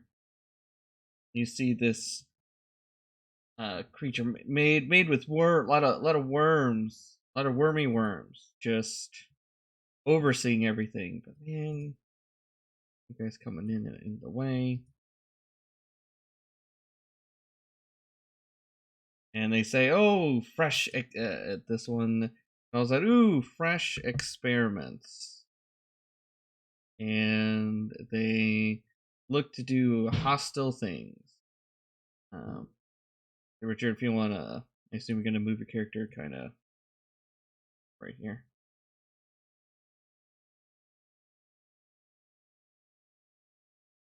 Yeah. Hey, not all undead this time. Can you move Brunilda to the room? Sure. Which one are undead? Just for, my purposes. Sure.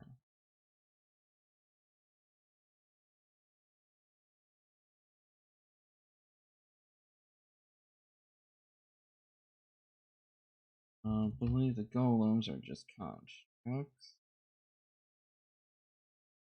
No. I think it's just 3 constructs: a human Yeah, element or an yeah. aberration. Yep, an aberration. That is correct. Aberrations have a hard time hitting me. Yes, they do. And that's the star spawn, that's the aberration, right? Yeah, yes, of course. One. Oh, go. Gosh. It doesn't do this.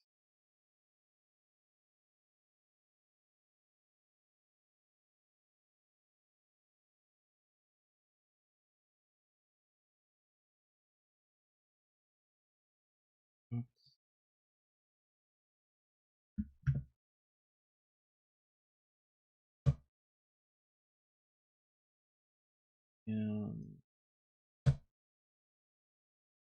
I get the arbor.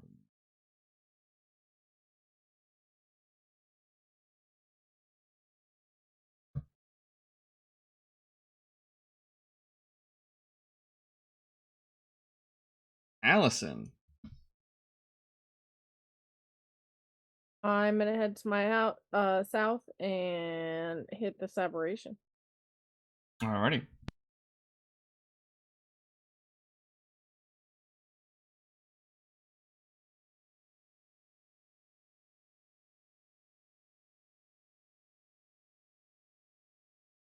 I'm gonna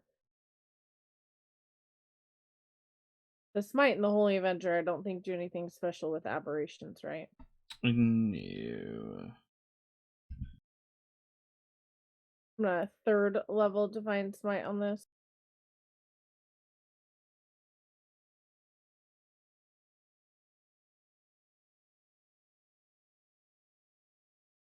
And then I'll whack it again.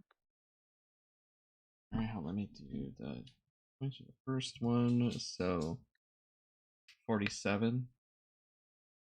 Mm-hmm. Yes, for the second one, of course. And all Divine Smite just at 1st level.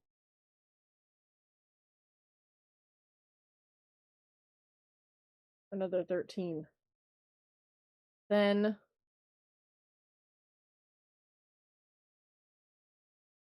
Alrighty.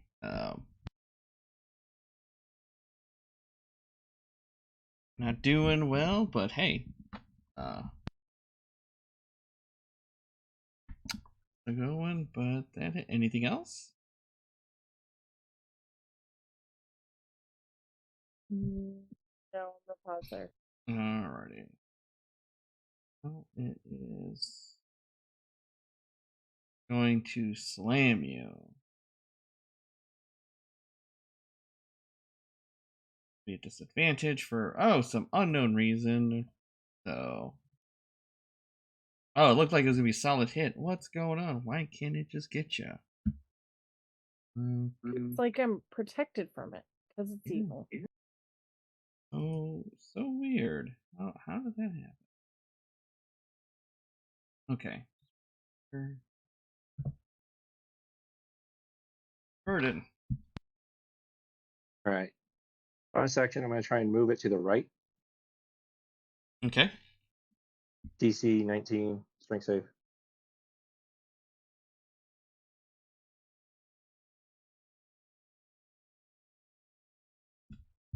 No. To the right. Yep, to the right 1 square. Okay. And I'm going to come down and Green Flame Blade. Alrighty. All right. It takes 27 and the Golem takes 22. Second attack. 19 to hit. 19. I believe that is a hit. All right. Another 18. So 45 and 22. And of course, the Flesh Golem, they're like, oh, please, get me with that fire. I love the fire. Oh, I thought the Flesh Golems loved lightning. Never mind. Yeah. You know. They didn't start the fire. Oh, no, yeah. Oh, yeah, they... Oh, that's right. Anything else? No, that's it.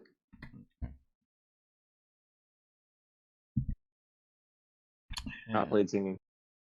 Okay. And, well, it's gonna... Yeah, it'll just kind of march along. And try to hit on Brunilda, because right there. Actually, it won't do that. Here.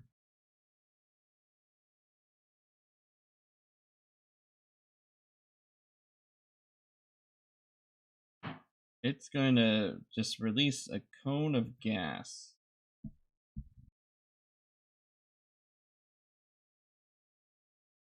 With a cone of gas. Oh no! You mark out the cone. Yeah, just gonna. Oh no, that's too small.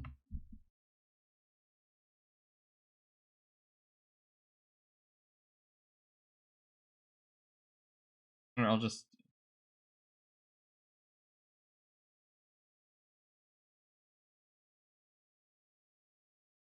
Oh, there you go. Thank you.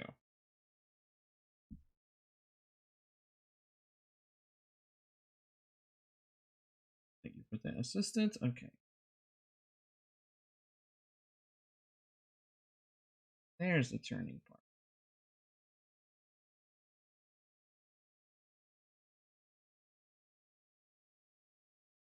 Oh, Just the they'll probably snap.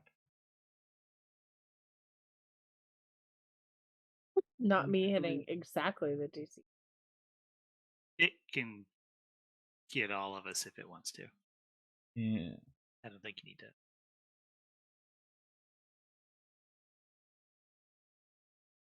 Kind of like. Yeah, Ah, jeez. kind of like that. Yeah. Yeah.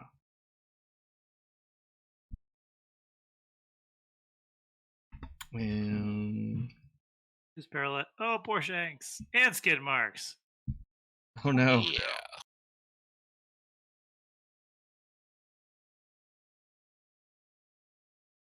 I'm gonna put that in a corner because I did not know I would need a 30-foot cone a lot. So, yeah, it just stomps and does that. And then Brunilda. Well, we can't have that going. So who let out the that ugly thing? Oh yeah, Yeah. Yeah, we'll go and try and take out the ugly.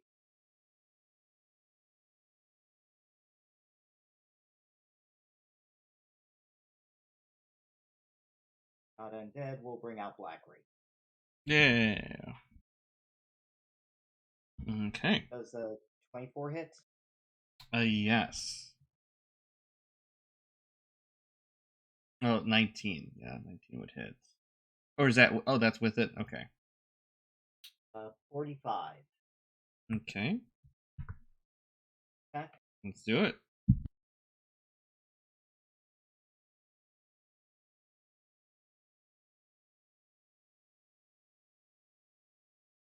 Yes. For an additional 33 damage.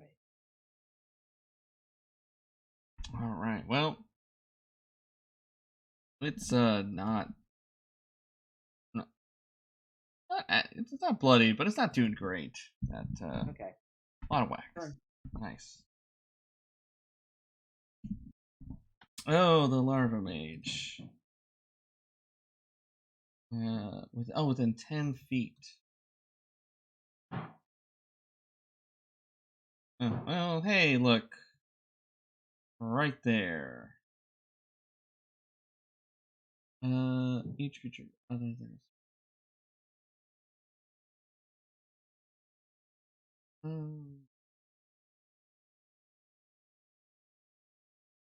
see, nope. You know, it's just gonna do it. Doing some worms. So dexterity saving throw. 10 feet past it, so Taliesin, Verden, Shankz, Skidmarkz, oh no.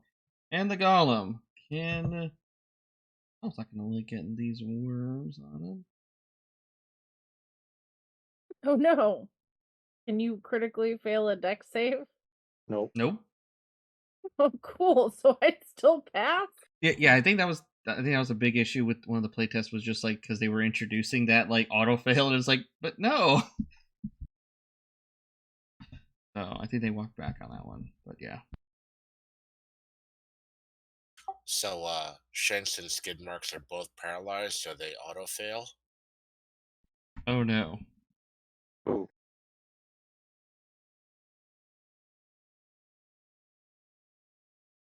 If you pass this one, is it no damage?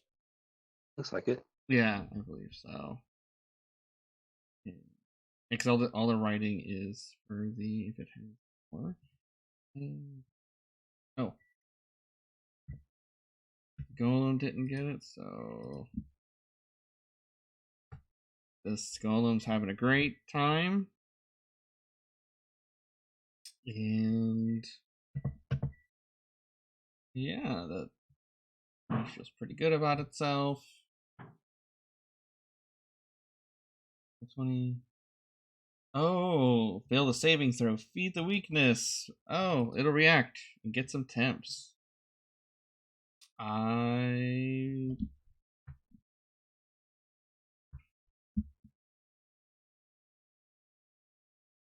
a hashtag fed. And that's the turn. Golem. It'll just kind of. Okay. We'll march up to our barbarian, who's reckless, and make some slams.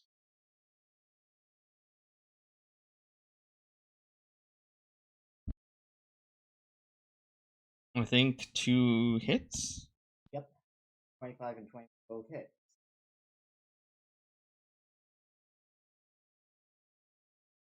Alright. Turn. I don't know. Shankz. Uh-oh. Okay. So. Oh, wait. The affected creature at the start of each of the at the start of his terms. So you're fine. So I'm fine for now, and both of us need a con save, I believe, to break out of the paralyzed first, and then dex save. Yes. Alright, let's do Shankz first. Hey, I'm unparalyzed. Okay. Alright, so dex save. Hey, I'm unblinded and restrained by worm. Alright, let's see how Skidmarkz does.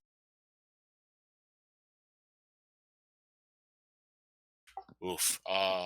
So even with +6, it's still a 16, so that's a fail. Mm-hmm. And since it's still paralyzed, that means auto fail on the dex, so Skidmarkz is paralyzed, blinded, and restrained. And that's our turns. Alright. I guess kill the mage. Alright. Nimbus! Alright, that guy's not looking too great. Oh, the one. Yeah, I mean, it got some temps, but otherwise, it's not doing good.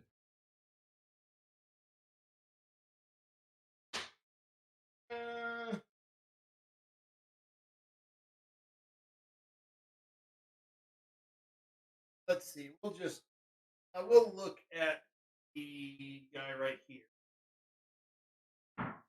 And this is the Urgar, right? Yes, the one that's like, oh, please help us. Alright. Then we will cast a 6th level Chain Lightning. And we will not maximize.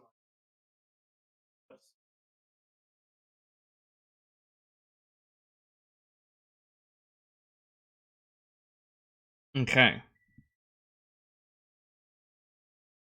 You know what? I feel good about that one. That's a good feeling. I agree. And who were you getting? And then of course I was moving to here to cast it. Yes, of course. So I cast it on him, but it branches out to get all 4 of them. Okay. So the golems will say, hey, have you heard about this trick? Oh, snap! Did I just heal those? Yeah, you did. But you know what? You committed to the bit and respectfully. But you know what? The other 2, not so much. What will it'll hurt. Well, the 2 golems will get healed for 68. Yes. Yeah, that is operation worthy. I think we all. It's kind of default. We all kind of just start with it, so I don't even think about it. But yeah, that's we learn something new every day. And the golems. I feel like when Thor hit Tony with that, like. Yes. But it does spread out to the other 2, right? Oh yeah. Okay. Targets all those bad. Okay. I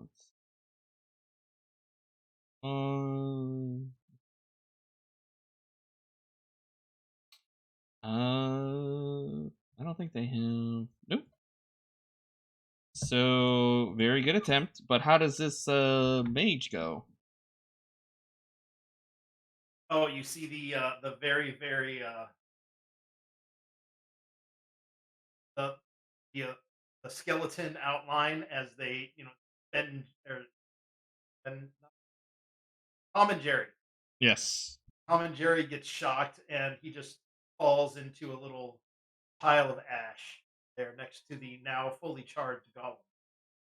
But how about that guy? He took all of it. Yeah, he took all of it. Not doing good, but clanking, but All right, then Mr. Nimbus will be like, "Oh, I thought we just needed a slightly better challenge. But the other guy's gone. Sorry." hey, that I think because it's dead. Hey, you know what? Skidmark's gonna be okay. Garrus. All right, Garrus will come around. He's a gunner, but he's going to kind of, so we'll just throw it at point blank range at this cadaver collector. After he activated his shield for his 4th natural 1 of the day on an attack. 2nd attack, 3rd attack, and 4th attack. Okay. So it's something along the lines of, I'm just having issues with math. I think it's 55 points. It could be 65.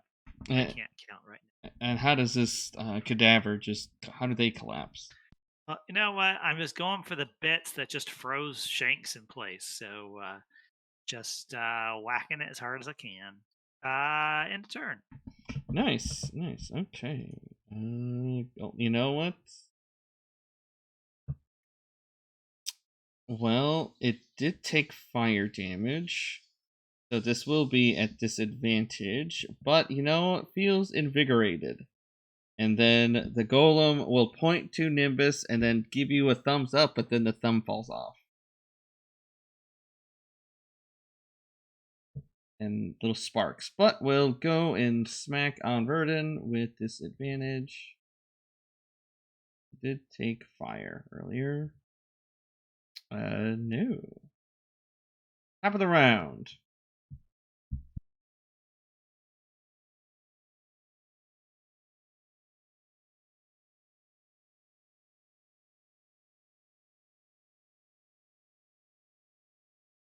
All right, I guess I'm gonna hit this healed up flesh golem.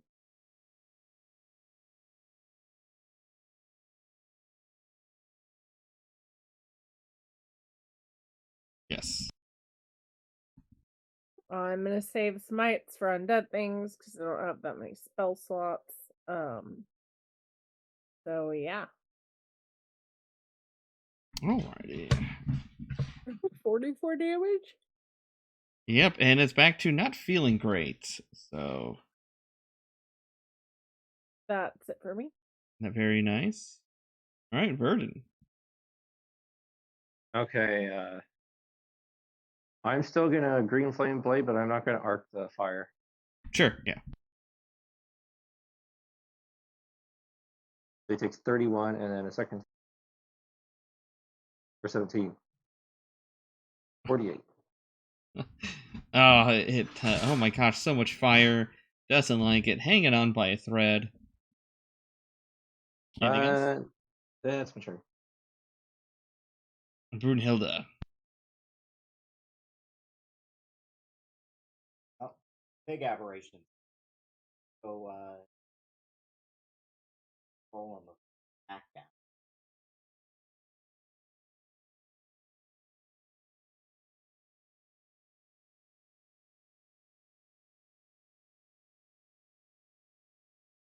Yeah. Oh yeah. 45 damage on the first attack. Yes.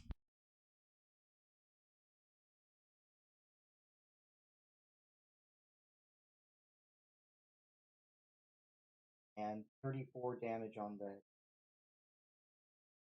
the... Okay, just hanging on by a thread. turn. Alright. It's gonna just make some punches. I think it seems to be damage, so. Slam. I can't get you no matter what. End of turn. Shankz. All right. I'll try to shoot that one.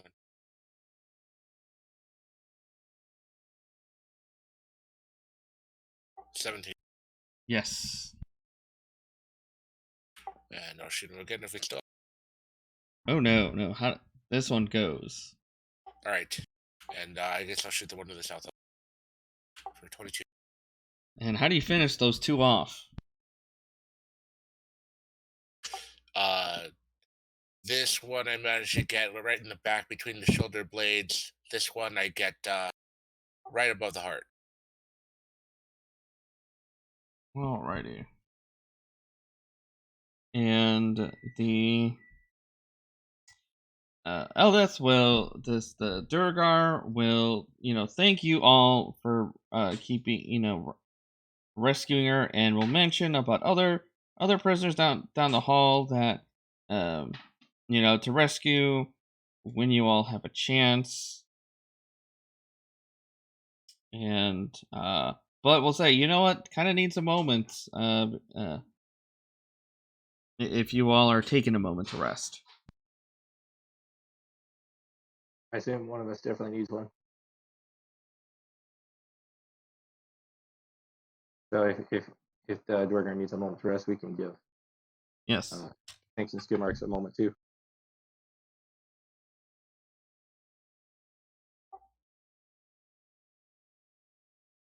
All right. Yes. Well, you know what? You could go back to that sitting room up there if you want to rest. That was up here. You can also pop it in a Lehman's tiny hut. We can do that too. Either way. Pop a hut in the storage closet. Yep. And just extra careful.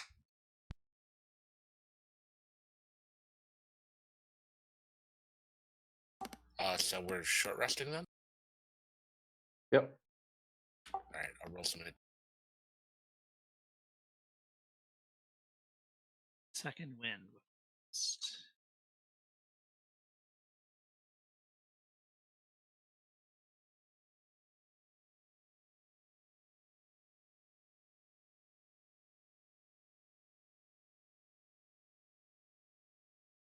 Hilda doesn't want to rest.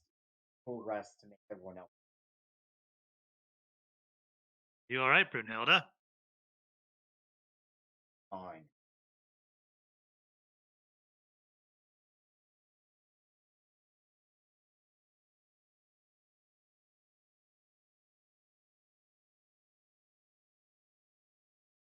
Let me know when everyone's rested.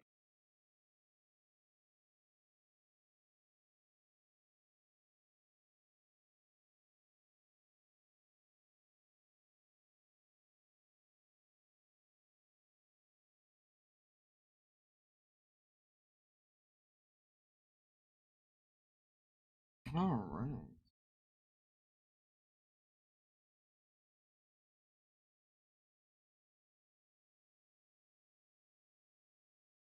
Let me know when you guys are all good and ready to go.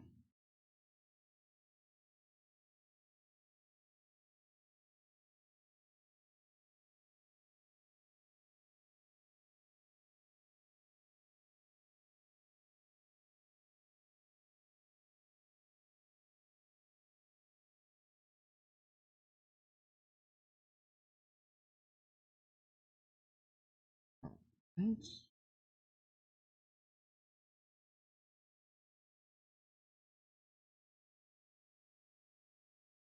I'm ready whenever. Alrighty. Cool.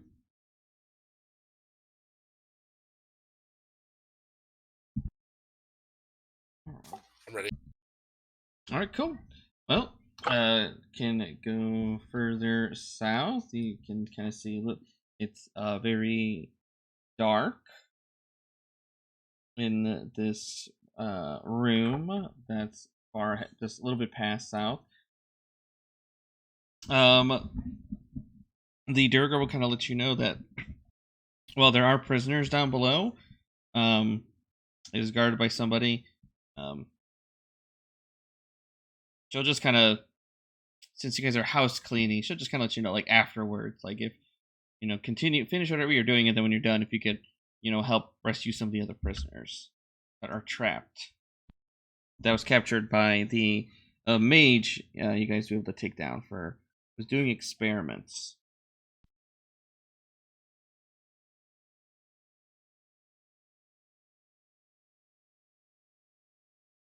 But we'll kind of hang, kind of hang back here, kind of keeping a distance from you guys.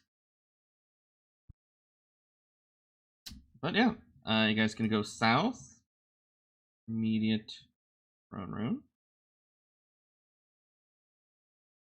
Nimbus just keeps trying to look at the map that we were given and just flipping it around, trying to figure out where he is. Fair enough. If you guys looking at the map, yeah, it's a decent map, maybe Yeah. not the So greatest map. down south is the claw. Yes, the claws. Your claw. And where's our aim? Where are we headed? You're just DED? clearing out. Yeah, you're going to claw, and then, or I guess if you're going left from claw, down there, the L Death,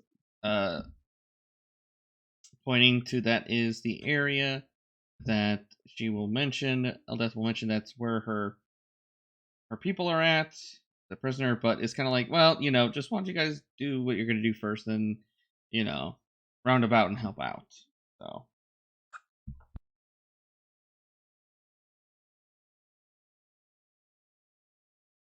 Because you guys easily dispatch the other ones. But yeah, as I'm kind of saying, going forward south, this room, kind of throne-like circular room, 40-foot high dome ceiling. You guys do see some unpainted carvings of far realm aberrations. To the right is the closed portcullis, and above the throne is a 3-step circular dais. It's made from the rib cages of human, dwarves, elves, and dragonborn make up the backrest, and skulls lining the top, staring vacantly at any who look upon it. But of course, as you all enter, coming out from the shadows, of course it's not alone. And oh, just that. Okay, that'll make it easy. Sure.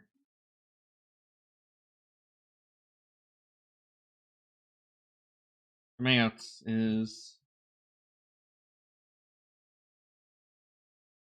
this bony, this large creature with claws made of bone, and another shadow boy.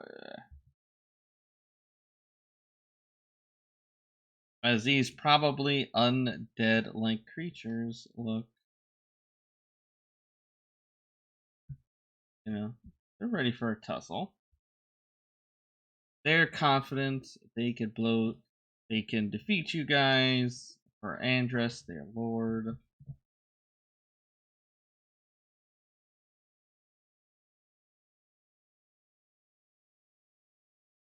Alright, I think we're all in. Ross, I see the universe has balanced itself out. Yes. Apparently so. Alright, Verden. Alright. I will Blade Song for this one, and then move up. And attack this guy. Alrighty.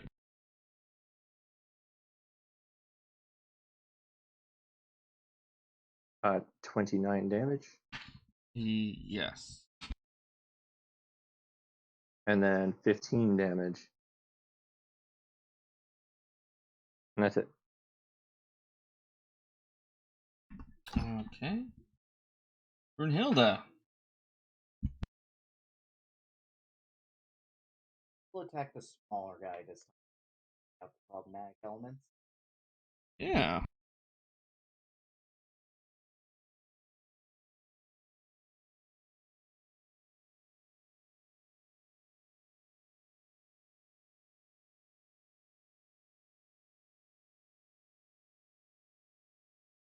Say 20 hit. Yes.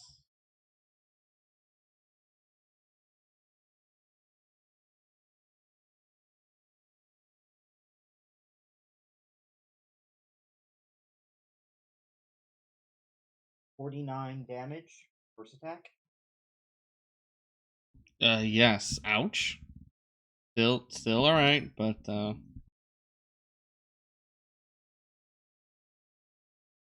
Some of which is radiant. Matters. I don't. Well, I mean, it's actually, you know what? They don't like radiant. It's a little corner. How much radiant was that? 16 radiant. Okay, so really doesn't like it. Second one hit. Hit. 18 does hit. For 34 damage. And man. Well, you took it out. If only it wasn't undead.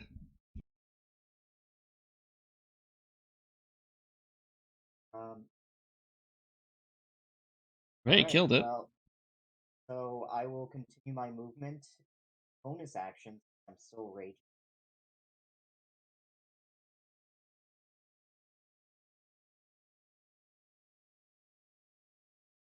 Yes. But yeah, it hit no matter what.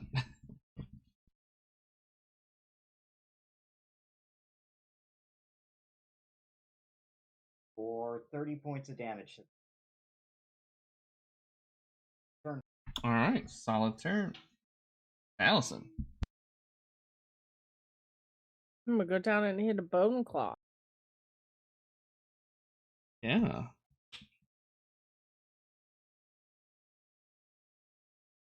Oh, you know what? I forgot. I never used this. Move into his reach. It is gonna claw you. With disadvantage. Alright. Well, we all can't be winners. Nope.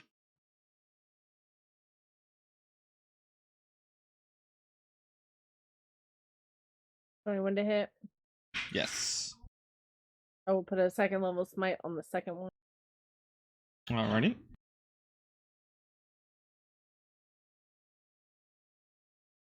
I think I got my holy damage in there.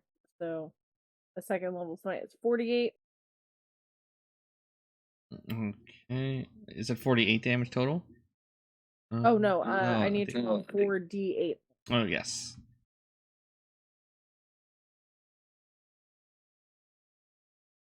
And how do you finish this bony claw? With the bright light of my devotion to Bregen Darth.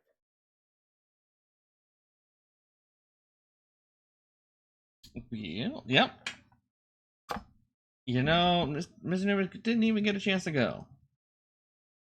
Oh no, man, But you're able to find some stuff. You guys found a potion with you will take a sip and say, "Oh, that's a potion of fire giant strength." And all right. Garrus, you might be able to do this.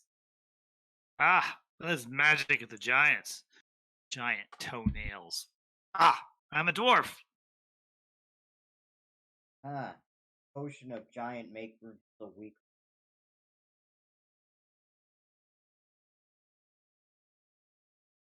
You're only stronger because of that belt, right? Nope.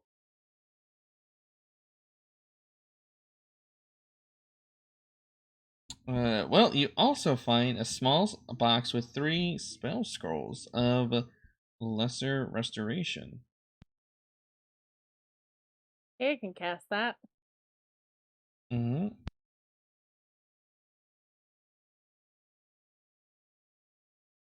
All right, and go ahead. Oh, nothing. I'm also wearing that belt of fire giant strength. Lots of belts in the party. Well, I don't think there are. No. I think you're the belt wearer. Yeah. Me, not Brunilda? No, Primal's Primal and a book, it should be like 28. 26. 26. All right. All right, Yeah. because the book comes on after you hit level 20. Right. Yeah. And Primal brings you up to 24. 26, actually. Yeah. I throw on a belt. I was always a dex-based paladin, but I guess now I use my rapier with my strength.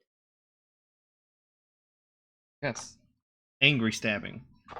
But hey, you know what? There is a winch that you guys can easily move to lift up the portcullis.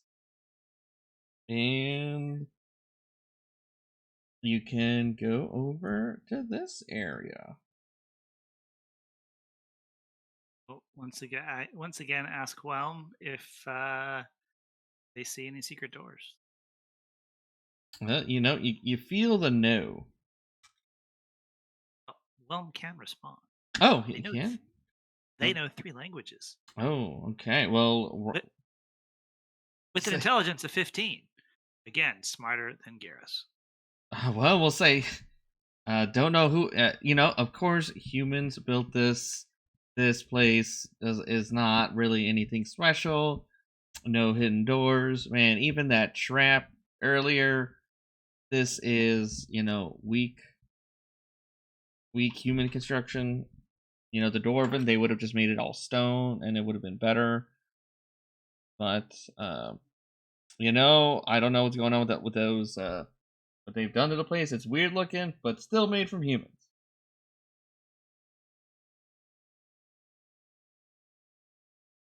But as you enter this room, there is another gate. No stairs, just there are stone benches around the portal gate, but this portal, it's crudely fashioned to look like the head of a mind flayer, with its tentacles forming an oval for the mirror-like portal. And although it's kind of some kind of interesting behind the mirror of the portal if you guys want to kind of look, spend time looking. But otherwise, oh, you know what?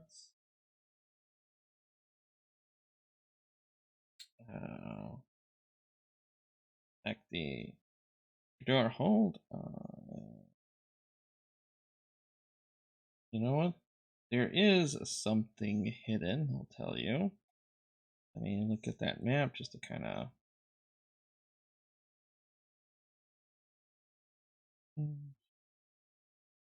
Yeah, there's a narrow 5 foot. Picks up doors. Like, Huh? see, Whelm only picks up doors.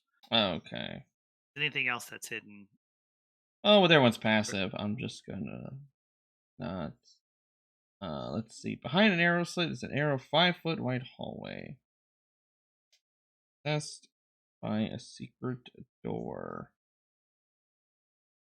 Select a secret door. Let's see. My understanding that you need to take the gate to get in to this other area. Let's see. Nimbus, like, finally just puts the map on the ground and tries to step inside of it.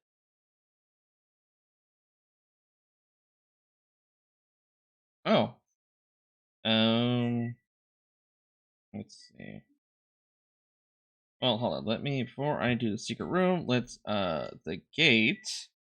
There are familiar etchings on the side of the gate. So I think it would have to be red with, well, as soon as Verden comes back from that 10 minutes. Oh. But otherwise, let's see. Oh, you know what? I might have missed something. I think there was treasure somewhere in this area. I just kind of just pressed fast forward, hands get stomping through. Yes, okay. Oh well, there was treasure. The cadaver. When you guys were taking that rest, in the cadaver's pieces that you guys obliterated, there was a suit of plate armor that, spending that time, that hour, you would have found out it is a plate armor of etherealness. And it's in really good condition. But I don't know if someone in the party wanted to attune to a plate armor of etherealness. I think it's just a normal plate stats, but it has the ethereal part.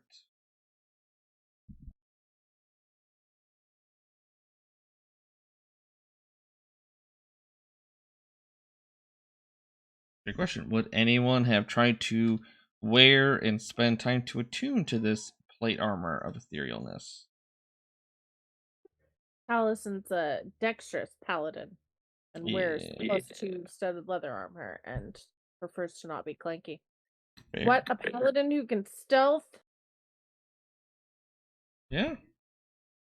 Nope. Just, checking and make sure if someone wanted to wear this fancy legendary armor.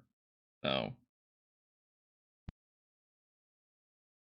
I even have a Holy Avenger rapier, so I could take my belt off and still be pretty better. but it's not But you important. know, Fire Giants and Drow, they're both in the Underdark. We're friends. Yeah.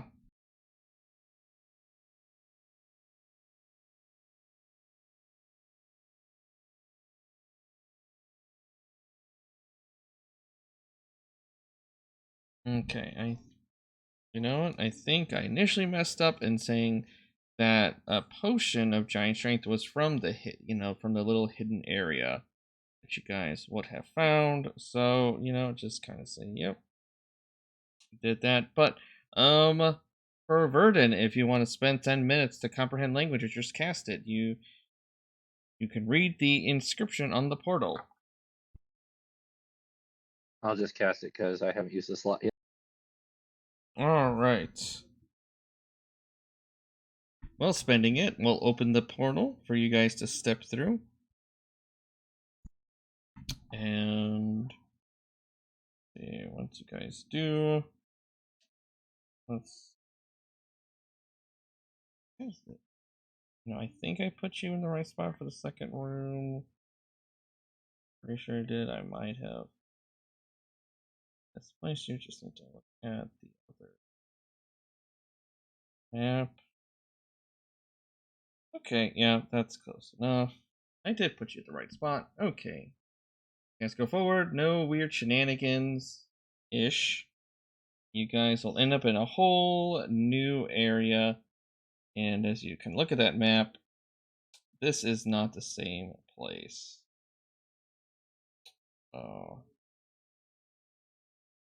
As you all step into this area, it's is a warped circle, circular room, 50 feet in diameter, 40-foot high dome ceiling. There are cracks in these dark walls. They pulse with a purple light that changes shades and casts a harsh, sickly glow around the whole room. And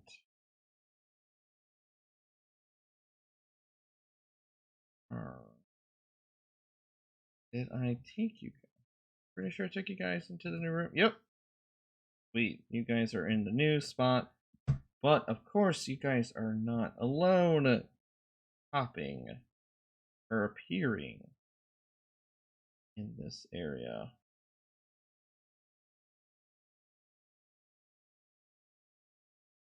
You got these very aggressive slots. Want to are not happy with you guys, want to do violent things, so yeah.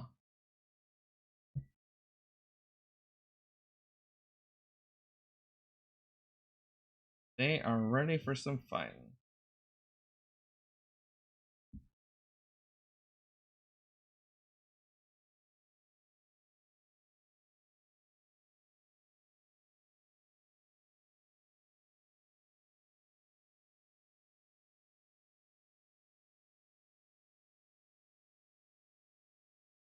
Alright, Verden, Shankz, Nimbus.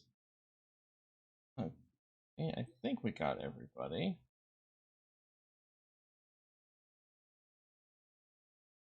Verden, you start the party.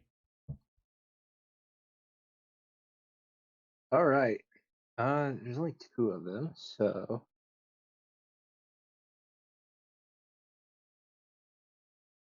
You may be missing the one over there. oh, in that case, I'm just gonna steal and strike. Get all 3 of them, starting from the left.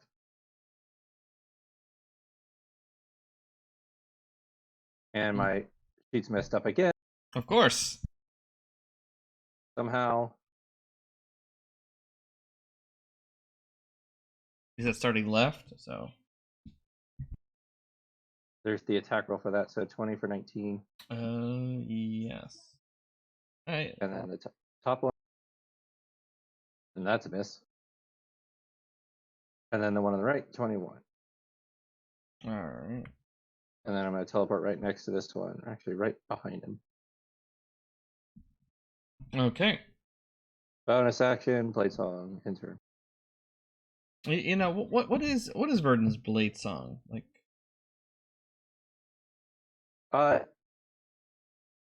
You see coming out of his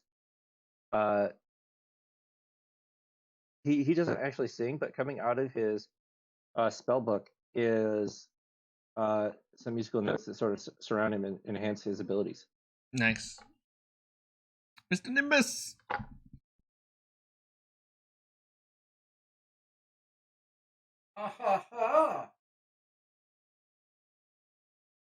Well, Mr. Nimbus will look at the ones that are not next to Verden.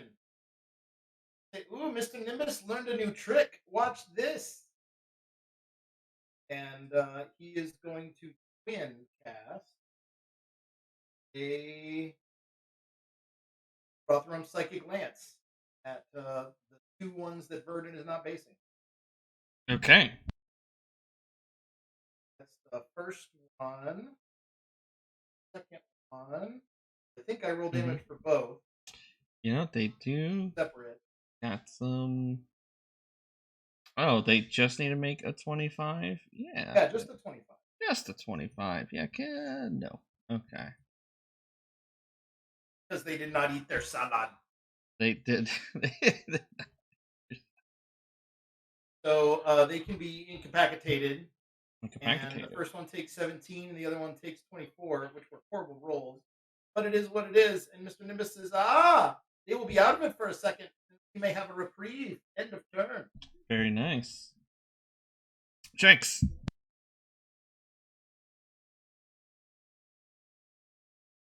How's this one looking down to the left over there? You know what? I would say it probably hurt the most. Alright, I'll go for that one. 2 shots. Alright.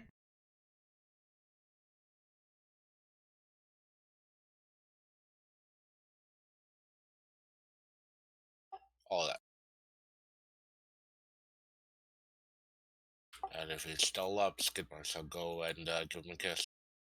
Ready? He's ready for kisses. Aw. Yeah. No, unfortunately not. Alright, that's it for us. Let me actually get into a square. That's good. And Brunilda. Look at this aberration ripe for murder. I took 5.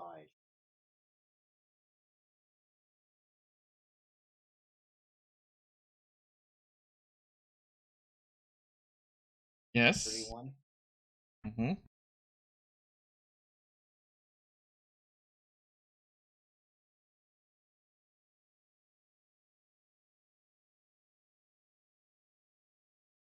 $47 damage for the first attack. Yes.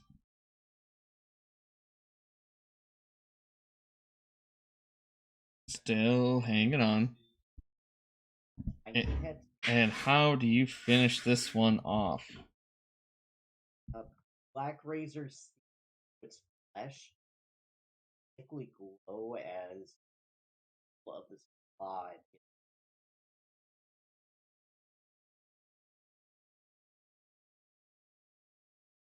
And don't you get the hit point max in temps? Yep. And you got 170 temps.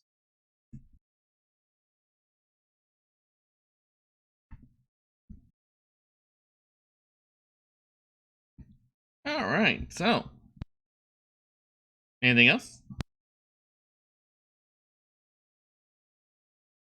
Yeah, I'll use the rest of my attack.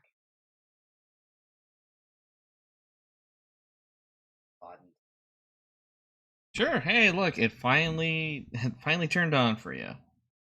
Yeah. All right, Taliesin.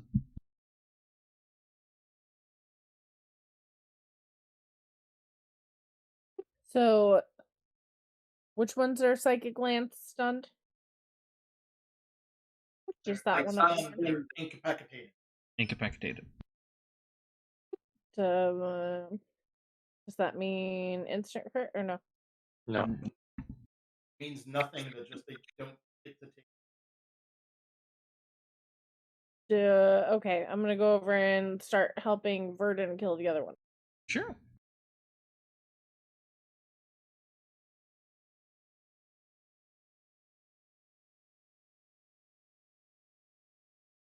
Alrighty. Yes. I'm just gonna do that. Then I'll hang out here. Okay. Respectable. Alright. Oh, the one that can do stuff. Yay.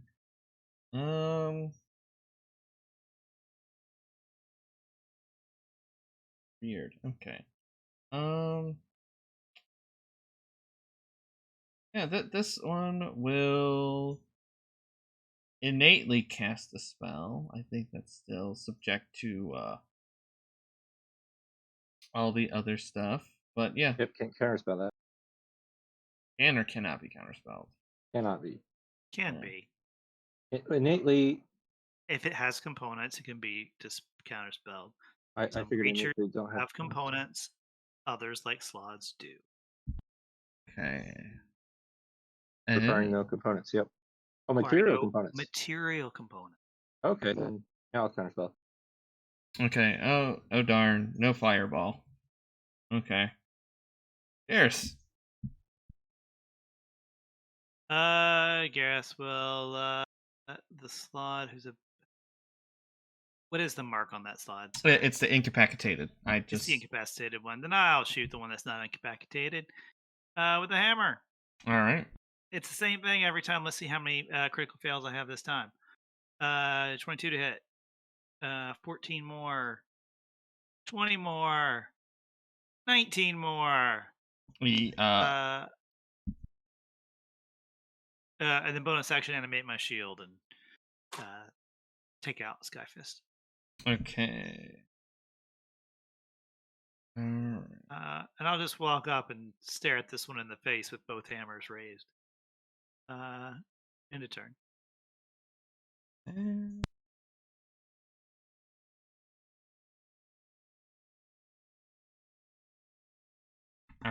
Not doing well. You know, if it could do something, it would, but can't. Verden. Walk. What's up? He can move. Oh, he can move? Oh. Yeah. So that's the difference between Rothrum's Psychic Lance and Hypnotic Pattern. Hypnotic Pattern says they're incapacitated and have a speed of 0. Okay. You know what? It's gonna provoke Garrus because it's just gonna. All right. Garrus will take a swing. And because Garrus is feeling particularly, I don't know what the right word is. I'm trying to make a trip attack. So he needs to make a DC 19 strength save or fall prone. It is strong. Oh, okay. And it succeeded. Wow. Okay. This one.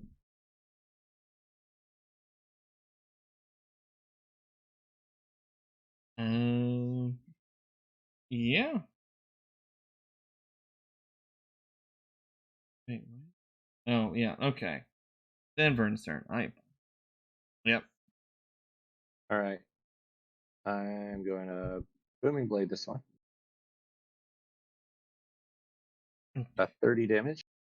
Okay. And Still standing. another 15, so 45. And not standing anymore. How does it go?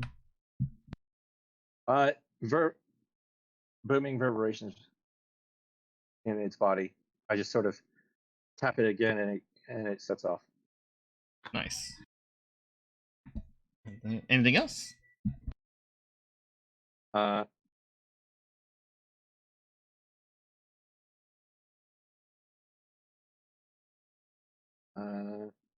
Bonus action. I'm going to try and pull him back 5 feet. Okay.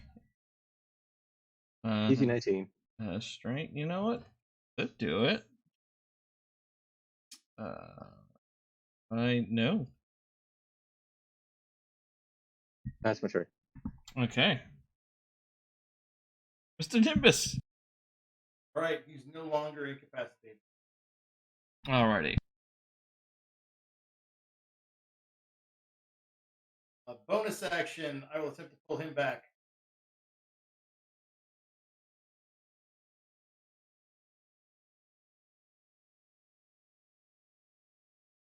Then we will. We'll just be boring. A lightning bolt. Okay. Yep, that is the damage. I am yours. Okay. Funny enough, how it arcs. So really quick, into this other room, there were some things blocking your way. These gibbering mouths, but I'm assuming when you lightning bolted, it kind of struck both of them at the same time. Oh, sure. Okay, so yeah. Found that funny. Just like you're lightning, I'm like, yeah, it would just kind of go back, and then you'd hear more squealing, farther ahead. Okay. Oh, it does not. It does have magic resistance, so it will take half. So he takes 18 plus 8 is Okay, so it would resist that lightning, but yours is just so irresistible. And farther along. Now, that's Dex. Oh yeah, Nat Mouther's known for their dexterous. So.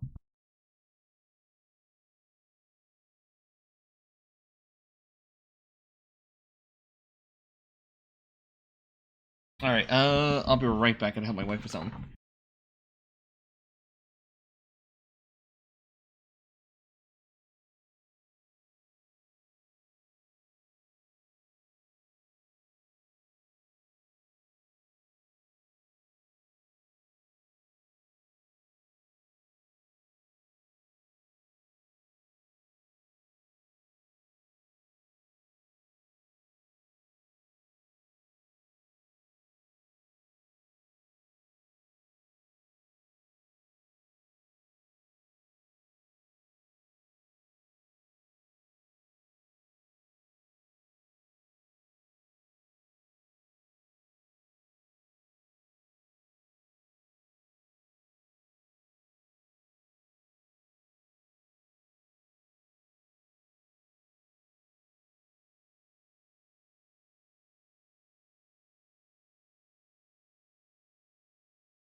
Okay, yep, back. Okay.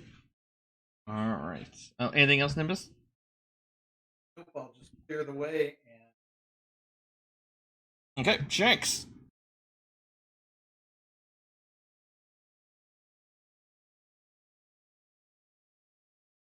I don't think I have a straight shot. Oh, sort of. I can see him from here, yeah? Yeah, that works. Alright. I'll just take 2 shots from here. 15's probably no good. 21's good. Yes.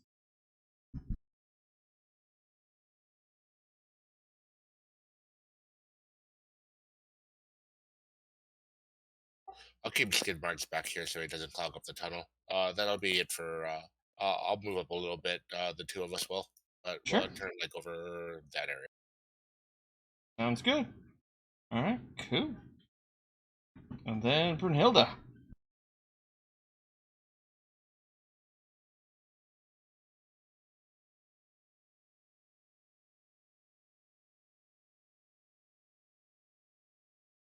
to get there.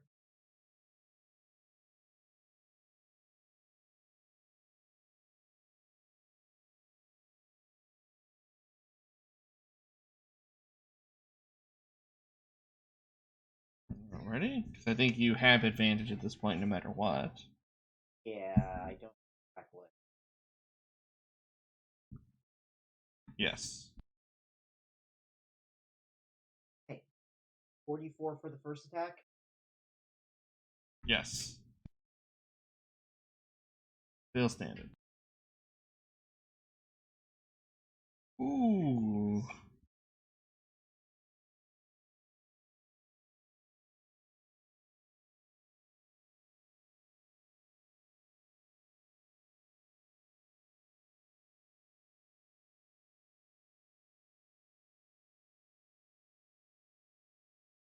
Yeah, just yeah, yes. Well, you don't get any more temp hit points, but yeah. Alright, and I'm out of movement, so end turn. Okay. oh, there may be some more people in the back of that room. Yeah. Sorry. Yeah, and Brunilda you kind of see farther back, head along. A little scorched from lightning, but oh, anything else for Brunilda?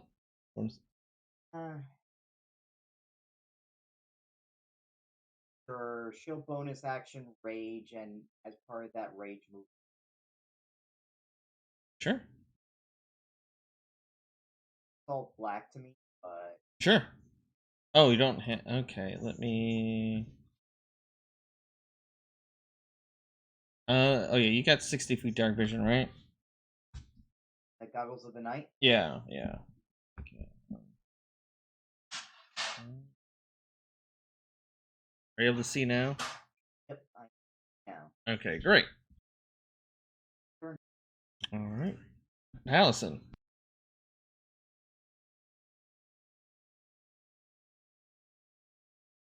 I mean, those things are way up there. I'm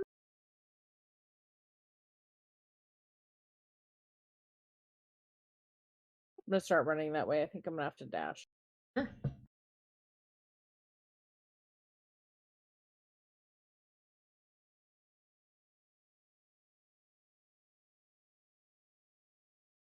I dashed to there. Okay. Garrus. All right. Garrus will move up into the hallway. He will apologize to Whelm because this is about to get really kind of messy. And we'll start throwing hammers at a mouther. All right. Yes. Yes to both. All right. More and more, the hammer flies. Bonus action, I'll throw another hammer. This time it's Skyfest reciting the Dwarven canticles, and that's a crit. Oh man.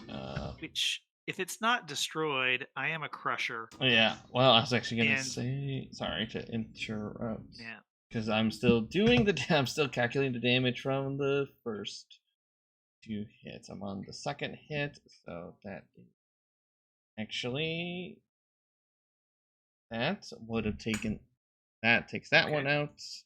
And yes, that's you're gonna you're gonna murderize the second one. Alrighty. I think I cleared them out. Do you see anything else in there, Brunilda? Not that I can see. All right. I will take out a separate chamois for each hammer and clean off the mouther. Okay. And as that one, well, the room is it's a very weird room. And yep, it's a lot of squishing noises. I would say there are some Qualith etchings. Once you guys, assuming you guys can take a moment, kind of go forward, check this room out. There are some Qualith etchings, and I believe that 10 minutes is still going for the comprehend languages. Yep. You learn that the Shadow Dust family motto used to be "No secrets without truth," but now you see a scratch and it changes. "We do not fear the darkness." Family's crest is a lit torch with 3 embers rising from the flame set against a purple background. Let's see. And well, and as we're just gonna say, as you guys start moving forward, and because we're getting close to time, if you move to this room, oh, you find more stuff, and oh no, you guys would get attacked by some manglers. Are they those ones, the star spawns, the ones that are not worth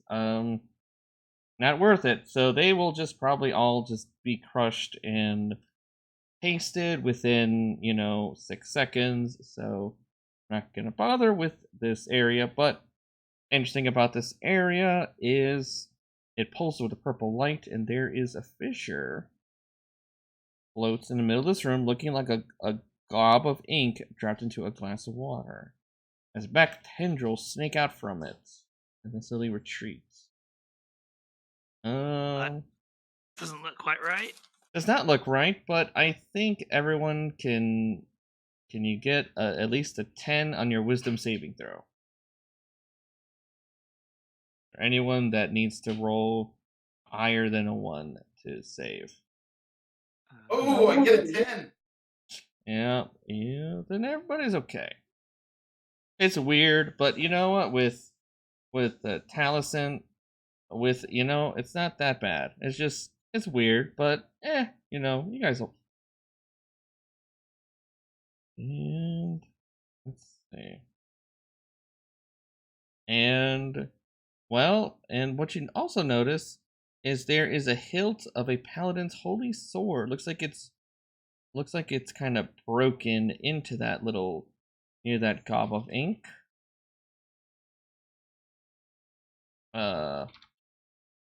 And the hilt something a little different. You guys can give me an Arcana check.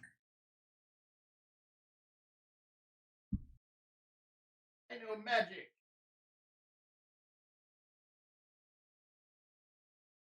Oh, Verden, yes. Identify what the item is. Well, it was a paladin's holy weapon, not Avenger quality, but pretty holy. But there's a pesky little soul in there, kind of phylactery like. It's a phylactery? Whose soul is in there?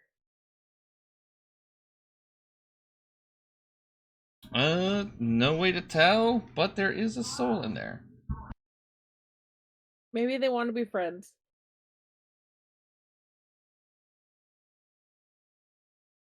I don't think I have a way to communicate with it.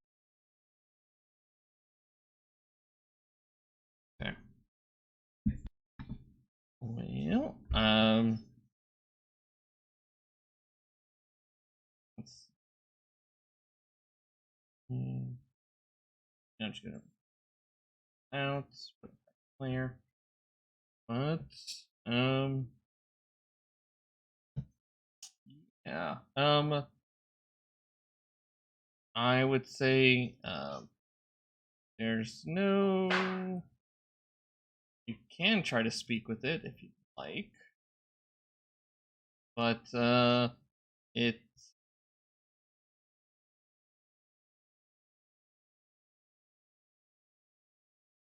it'll say, oh, actually no, I don't think it could speak to. I was comprehend the languages. I can't. I can only understand the language. Sure, no, just like it just doesn't want to talk right now. What you're trying to communicate with, it does not respond to any request to communicate.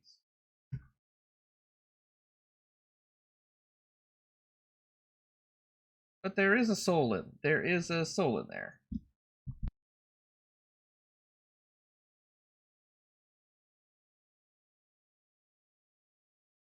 Do I think it's trashed by some kind of curse, or just it's just like a phylactery?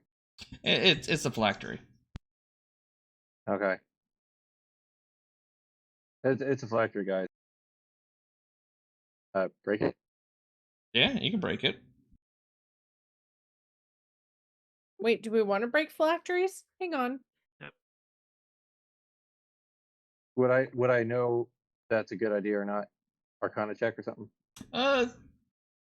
Yes.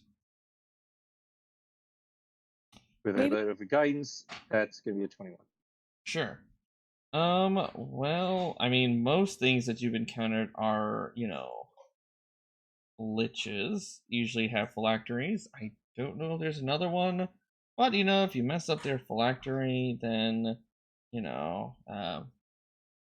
can't really come back. That's what I was thinking. Yeah. It might be like a nice lich, though. Not all liches and vampires and things like that are automatically bad. Mr. Definitely Nimbus not gives playing Taliesin bad. the side eye. Because, Taliesin's a mercenary for this faction in Waterdeep. So I've heard the rumors about the rulers and stuff. I mean, maybe we just hang on to it. Sure, of course. Yeah, but would Verden have heard of any like good liches in Candlekeep? Yeah, you haven't heard any good liches like in this area. I mean, because Verden's read a lot of books. Yeah, I would say I'm sure there's probably well, I guess it's not all black and white. I wouldn't say they there's are a good one. Wouldn't be good liches, but like liches that are more I guess neutral, hang on or just they don't necessarily want it, they just don't get in their way, and they usually just leave things alone. You would say probably hear stories of those liches. You haven't really heard any like good aligned, more of ambiguous. Oh, I'll hang on to it for now, just in case. Sure. Well, and maybe we can trade it for like power or favors. I don't want to run off destroying if we don't know what it is. That's all. Yeah, of course. Being a mercenary, man, you deal with all kinds of people, and they're not just because you all work together doesn't mean that you all would work together afterwards. But hey, you know what? There's a snake and path lead here. Also, what kind of bad person puts their phylactery in a holy weapon? I'm just saying. Former holy weapon's broken. Yeah, it's kind of like a generic holy weapon. Like, you're looking sure there probably could have been really cool little like carvings, etchings onto the blade, but it's broken, so can't really read it. Yeah, well, the nice thing is that you could take the blade and you can reforge it. So. Yeah. Also, I have not played this in many, many, many years. So this is not even metagaming. I'm just like, nah, we shouldn't break phylacteries. We should hang on to them. Yeah. It could be useful. 1,000% not playing Beth anymore. Yeah.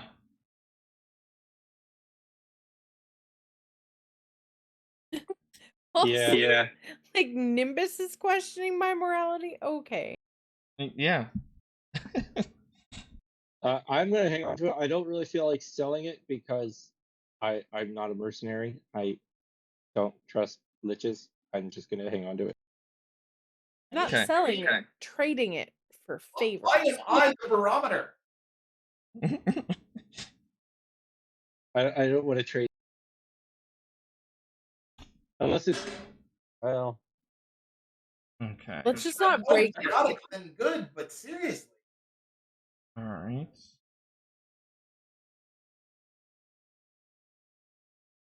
You know, I guess the tagline for this one will be "Are all phylacteries bad? Are all liches bad?" I just realized I don't have any vision on my token. I Oh. just have been using everyone else's. I should have 120 feet of dark vision. Thank you. Sure. Okay. Take that. Yeah, that's the thing I didn't think about as well. So yes, as you come to this room, and there's all kinds of it's kind of spidery. It's very dark. It's a 50-50 diameter room, 20-foot ceiling, some crude star constellations, planetary alignments. There's some, you got some purple, pink, and green lighting. Kind of dim. There's definitely some battle plans there, and you know what?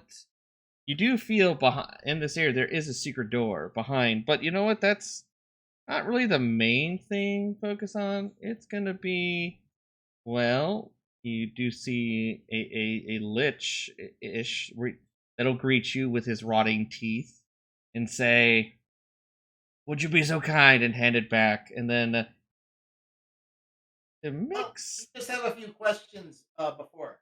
And next to him is you see a statue seeming to move on its own, a golem-like, but it's a different shape. It's kind of crystalline,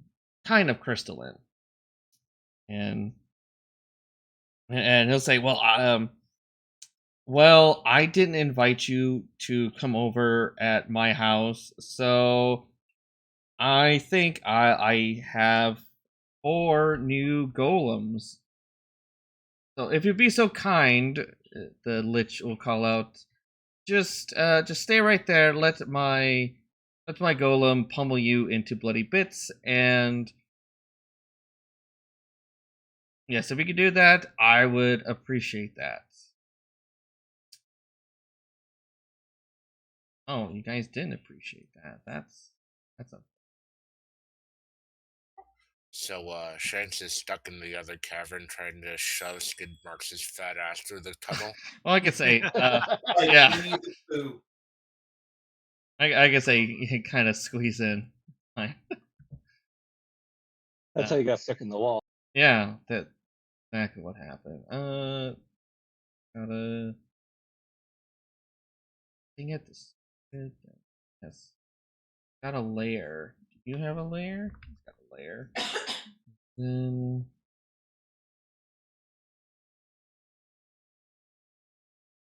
you know what? He'll say, do you like my art of my cousin? It's totally normal for for our families to embrace things. Totally normal. I think everyone's on here. Verden, and you're just running first. All right. I'm going to cast at 6th level, Old Monster on the 2 of them. Well, the golem. Oh. Dang. Well, it wasn't a spell attack, so never mind. Oh, but the other guy though. But it automatically succeeds. Yeah. Okay. And let's see. The guy identifies undead. He does identify as undead. And then You said hold monster, right? Yeah, hold monster doesn't work. It does. Does it? Oh. I thought it did. No, it's in the spell. Oh, the spell has no effect on it. Oh. I would have known that. I would not have known If that you- either. I think I probably broke that a couple more than once. But okay, yeah, we learn. We all learn. My character would have known that, though, wouldn't it? Of course, sure. It would have been like, oh yeah, that. Okay. Well, yes, but I will say, I didn't really know that the golem would have been affected. I will not know that, so I will try and affect it with. There's only 2 of them, so Steel and Strike is not worth it. You know what? I don't really have many other options here, so I'm just going to throw a Force Cage on the golem. And it would auto. There's no saving throw for that, but that's the only other thing I probably would have done there. Sure. And then I am going to. Okay. All right. Yeah, I'm gonna. I'll Blade Song and move up. Sure.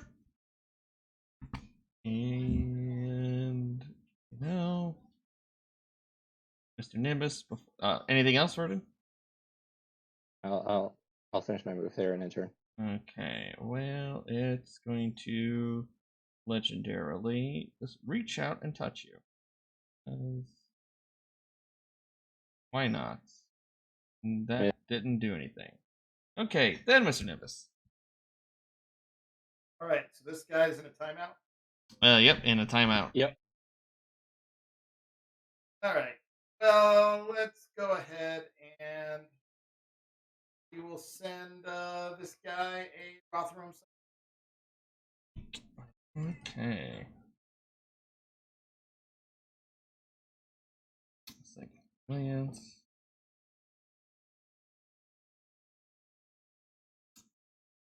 Let's see. Oh, interesting. It doesn't have magic resistance.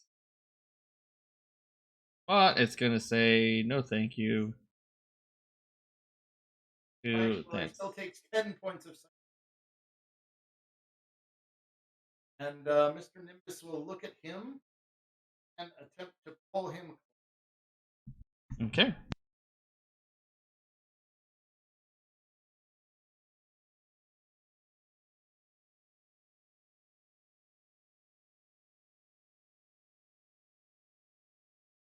Okay. And Nimbus looks down at Taliesin, says, "What can I say except..."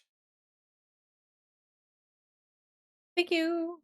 And Nimbus will move behind Garrus and say, "Get him!" Actually, no, he would move to here so that he is barely within range when Taliesin moves up. End of turn. Okay. And the lair gets to go. The lair gets to do something. What the lair can do. That's it. Okay. Alright. You know what? We'll try to tether somebody. Targets one creature can see within 30 feet. Mr. Nimbus, get a con save, please. Let's see. I think that I don't make a con save right now. Ooh. It's whenever he takes damage. Okay, targets one I creature. think I'm just targeted. Yeah, you get tethered. I'm very happy that I stayed within the range of the Paladin's aura, hopefully. Yeah. Taliesin. Feel bad about this. I guess I'm gonna go up and hit the Lich.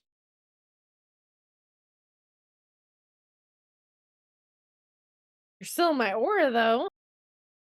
Exciting. Huh? What my plan was. All right. Bonus action. I'm going to cast Holy Weapon. Alrighty. So all my attacks do an extra 2d8 radiant. Hang on a second, I'm gonna set that up. Ah, I broke my. You know what? It will attempt to counterspell you. And Mr. Nimbus will do a subtle counterspell attack. Oh, son of a gun. How dare you? Well, holy weapon it off. And then I'm gonna hit him with my Holy Avenger. Assuming he cast it at 3rd level. It would have because it wouldn't have known what cast it, so to be fair. Oh no, my thing got broken. Hang on. I'm breaking things left and right. Rapier does a d8, right? Yes. It deleted all the stuff from my Holy Avenger. Yeah, it'll- Funny. It keeps just defaulting back to the damage being 3 + 9. Yeah, it's because he probably took another sword and made it a +. No, I dragged over a Holy Avenger and then told it the damage was whatever it was. piercing. Okay, I think I fixed it. Okay. I've been having like those problems too. And I'm gonna smite at 4th level. Is that the highest I can go? Yeah. 6d8. Because he identified. It does identify itself. Okay, so whatever 3 times 18 plus 1 is the damage on the first attack. Mm-hmm. Which I guess triggers a con save by Nimbus. It does. Boom. Okay. Ta-da! It's all his, yo. Mm-hmm. That's right. And then I'm gonna hit him again. Yes.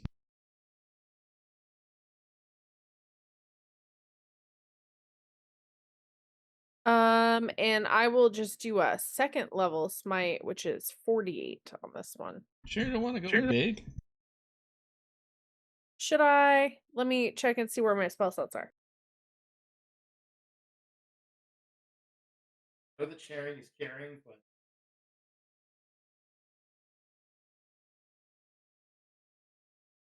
No, I only have the spell slots to support a 2nd level smite on this one, so 48. Okay.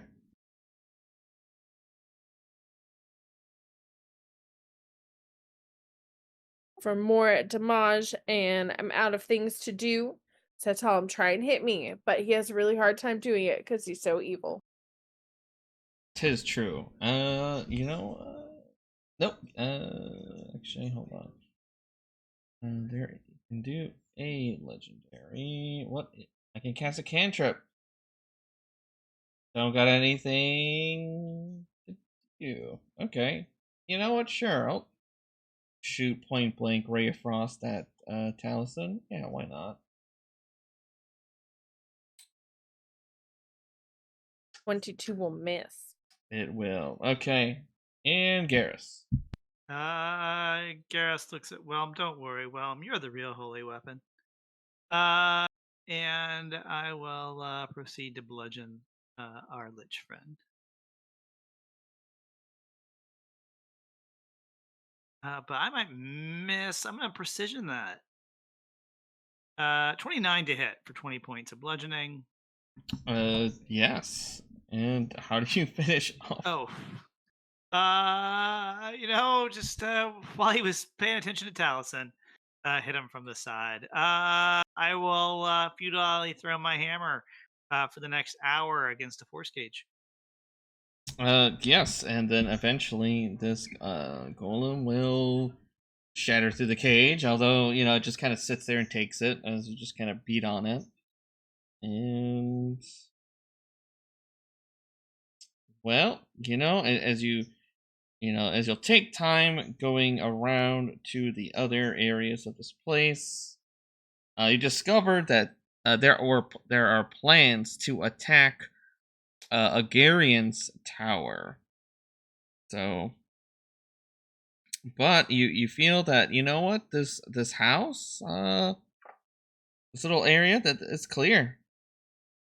This house is cleansed. This house is cleansed, and then this the trapdoor will lead actually further into the Shadow Dust Hold of the Undermountain. So, like, you know, there's a sign that kind of stops you and says you cannot go any further. And yeah, and then you go back upstairs. You help free some prisoners. You find some. There was like a room of Nothics, but you know, they just kind of, you leave them alone, they'll leave you alone. They'll move out. You know, it's a shame. And let's see. And just a little more a history on the Shadow Dust family, but otherwise, fast forward, you go back up to report your success. Although, you go back, tell the employer what's going on. They will take your information and note it and let you know. They'll probably call you again soon, especially about this plans about an assault on Agarian's tower. I guess Agarian was one of the other masked lords that disappeared a long time ago, so it's very interested in this. And they'll hand you you get your gold, and then, yep, the phylactery is broken. Oh no. And, but yeah, you guys will get that plate armor of etherealness. It'll be unlocked for you guys. And as appreciate everybody paying attention in, and yeah, we'll continue along this 8 adventure series. Oh, well, thank you very much. And then the recording.